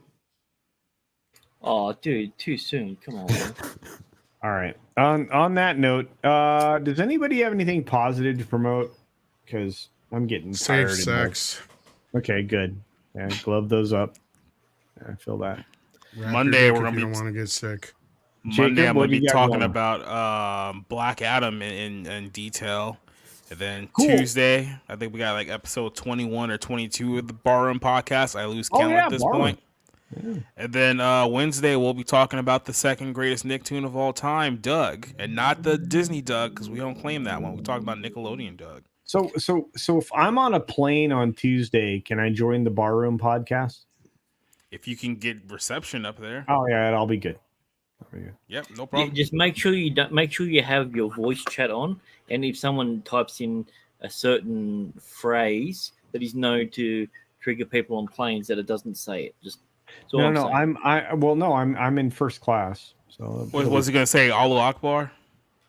No. Oh yeah. I was gonna say that one, but I couldn't remember what it was, and I didn't want to sound racist when it comes to their chant. So all right, hey, you know what, Grant?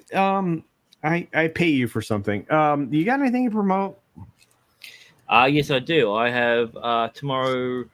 I have the thing that I'm doing with the other people, but I can't remember what that was. So, yeah, no, I've got my memology review interview coming out. Memology 101. Thanks for interviewing me too, by the way. Yeah, well, every time I do it, you keep canceling, man. I don't know why you don't want to be a part of it. I've been trying to every single day to talk to you, but you want to go on Tom's stream, and then Tom's stream, and then Tom's other stream, and then Tom's Espanol stream, and then Tom's music stream. Yeah, and then he Tom's never game makes it stream. to my streams. It's weird. Wait, what? He's telling. He's been texting me saying I can't. I'm hanging out with Tom, and I'm like, again. He's like, yes, he treats me better. I'm like, oh my god, He's cheating on us. oh my god, George, is he on your streams? No, I haven't started. I'm starting in 2 weeks. But yeah, I've got Memology interview coming out. Culture Casino when he actually, you know what? I'm gonna call it now. I'm gonna have a Culture Boss on before I have Culture Casino because I can probably book in an interview with that. Me and George have been trying to do an interview for, I don't know. He was supposed to be my first. He's supposed to be my first. We should do that in the next couple of weeks. I just haven't had the. Back in April last year, you know, We were before he had a channel, and you know. But yeah, apart from that, no. Yeah, you got a thing on the screen to read as well, by the way. Culture Casino. Instead of doing the Claro commercial. But Banana Facts with Banana Dave says at Culture Casino, Ice, Wallow. Don't everyone talk at once. You have to finish it. Tom. What are you doing? Eck. It's been weird. Boom. Boo.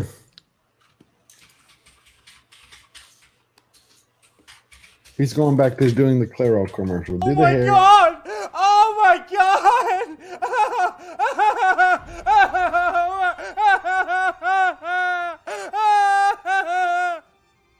Fucking stupid! So, Awesome One says that I should start a Bob Ross painting stream Okay. because Anna's streaming, so I have to paint some happy little clouds or some shit. I'm not good at that. This My is clouds awful. What am I watching? Like a Universal Pictures movie right now? Yeah, I feel like that. Speaking of which, so who hasn't said things about stuff? Because I'm getting tired. Well, let's wrap it up. All right. Oh, hey, I have a YouTube channel called Society Reviews. Go subscribe to it. All that stuff that I mentioned that we're going to be doing that next week. And if you're following Bounding in the Comics, I just wrote an opinion piece on G4, why I think G4 died long before Frost opened her mouth and killed the reboot. So go read that right now because that's a very, very good and informative read. There you go. No, you already did him. Do somebody else. I mean, I could just keep talking like aimlessly. Okay. Hey, I'm Culture Casino. This is my channel. Why I'm going now is I have no idea. Gonna be in Orlando. Okay.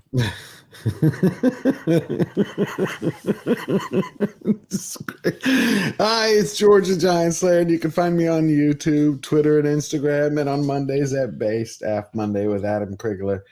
And I'm trying to get back to Comics Division. Hopefully this week. You better, dude.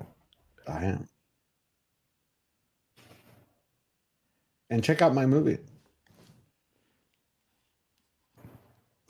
Riveting. Okay, so Tom didn't promote anything. I will be in Orlando. I'll be hanging out with humans. It'll be a good time. We get a house there, and there'll be people there. But there's the Wolfpack crew that's currently in Vegas is going to be joining us. That would be Biggles, Jock Nerdy, and Lyndon Hall. We're going to be coming with live streams from the house, I guess. Tell everybody about how you're going to shave your head. And other places. No, none of that's happening, bro. Why is that your fantasy? Me without hair. I don't get that. Tom, are you doing anything fun at all ever soon? I don't know. Where's Bat Tom to liven things up? Man, I wish I had an outro for tonight. Look, everybody had a great time tonight. You guys are the best. I appreciate all your Coca-Cola. I can't believe You can play that Eminem bit like you always play. Make that the unofficial outro of the night. Wait, an Eminem bit? Yeah. Hey, it's Lino. We do it song. With a man barber both, please shut up. With a man barber both, please shut up.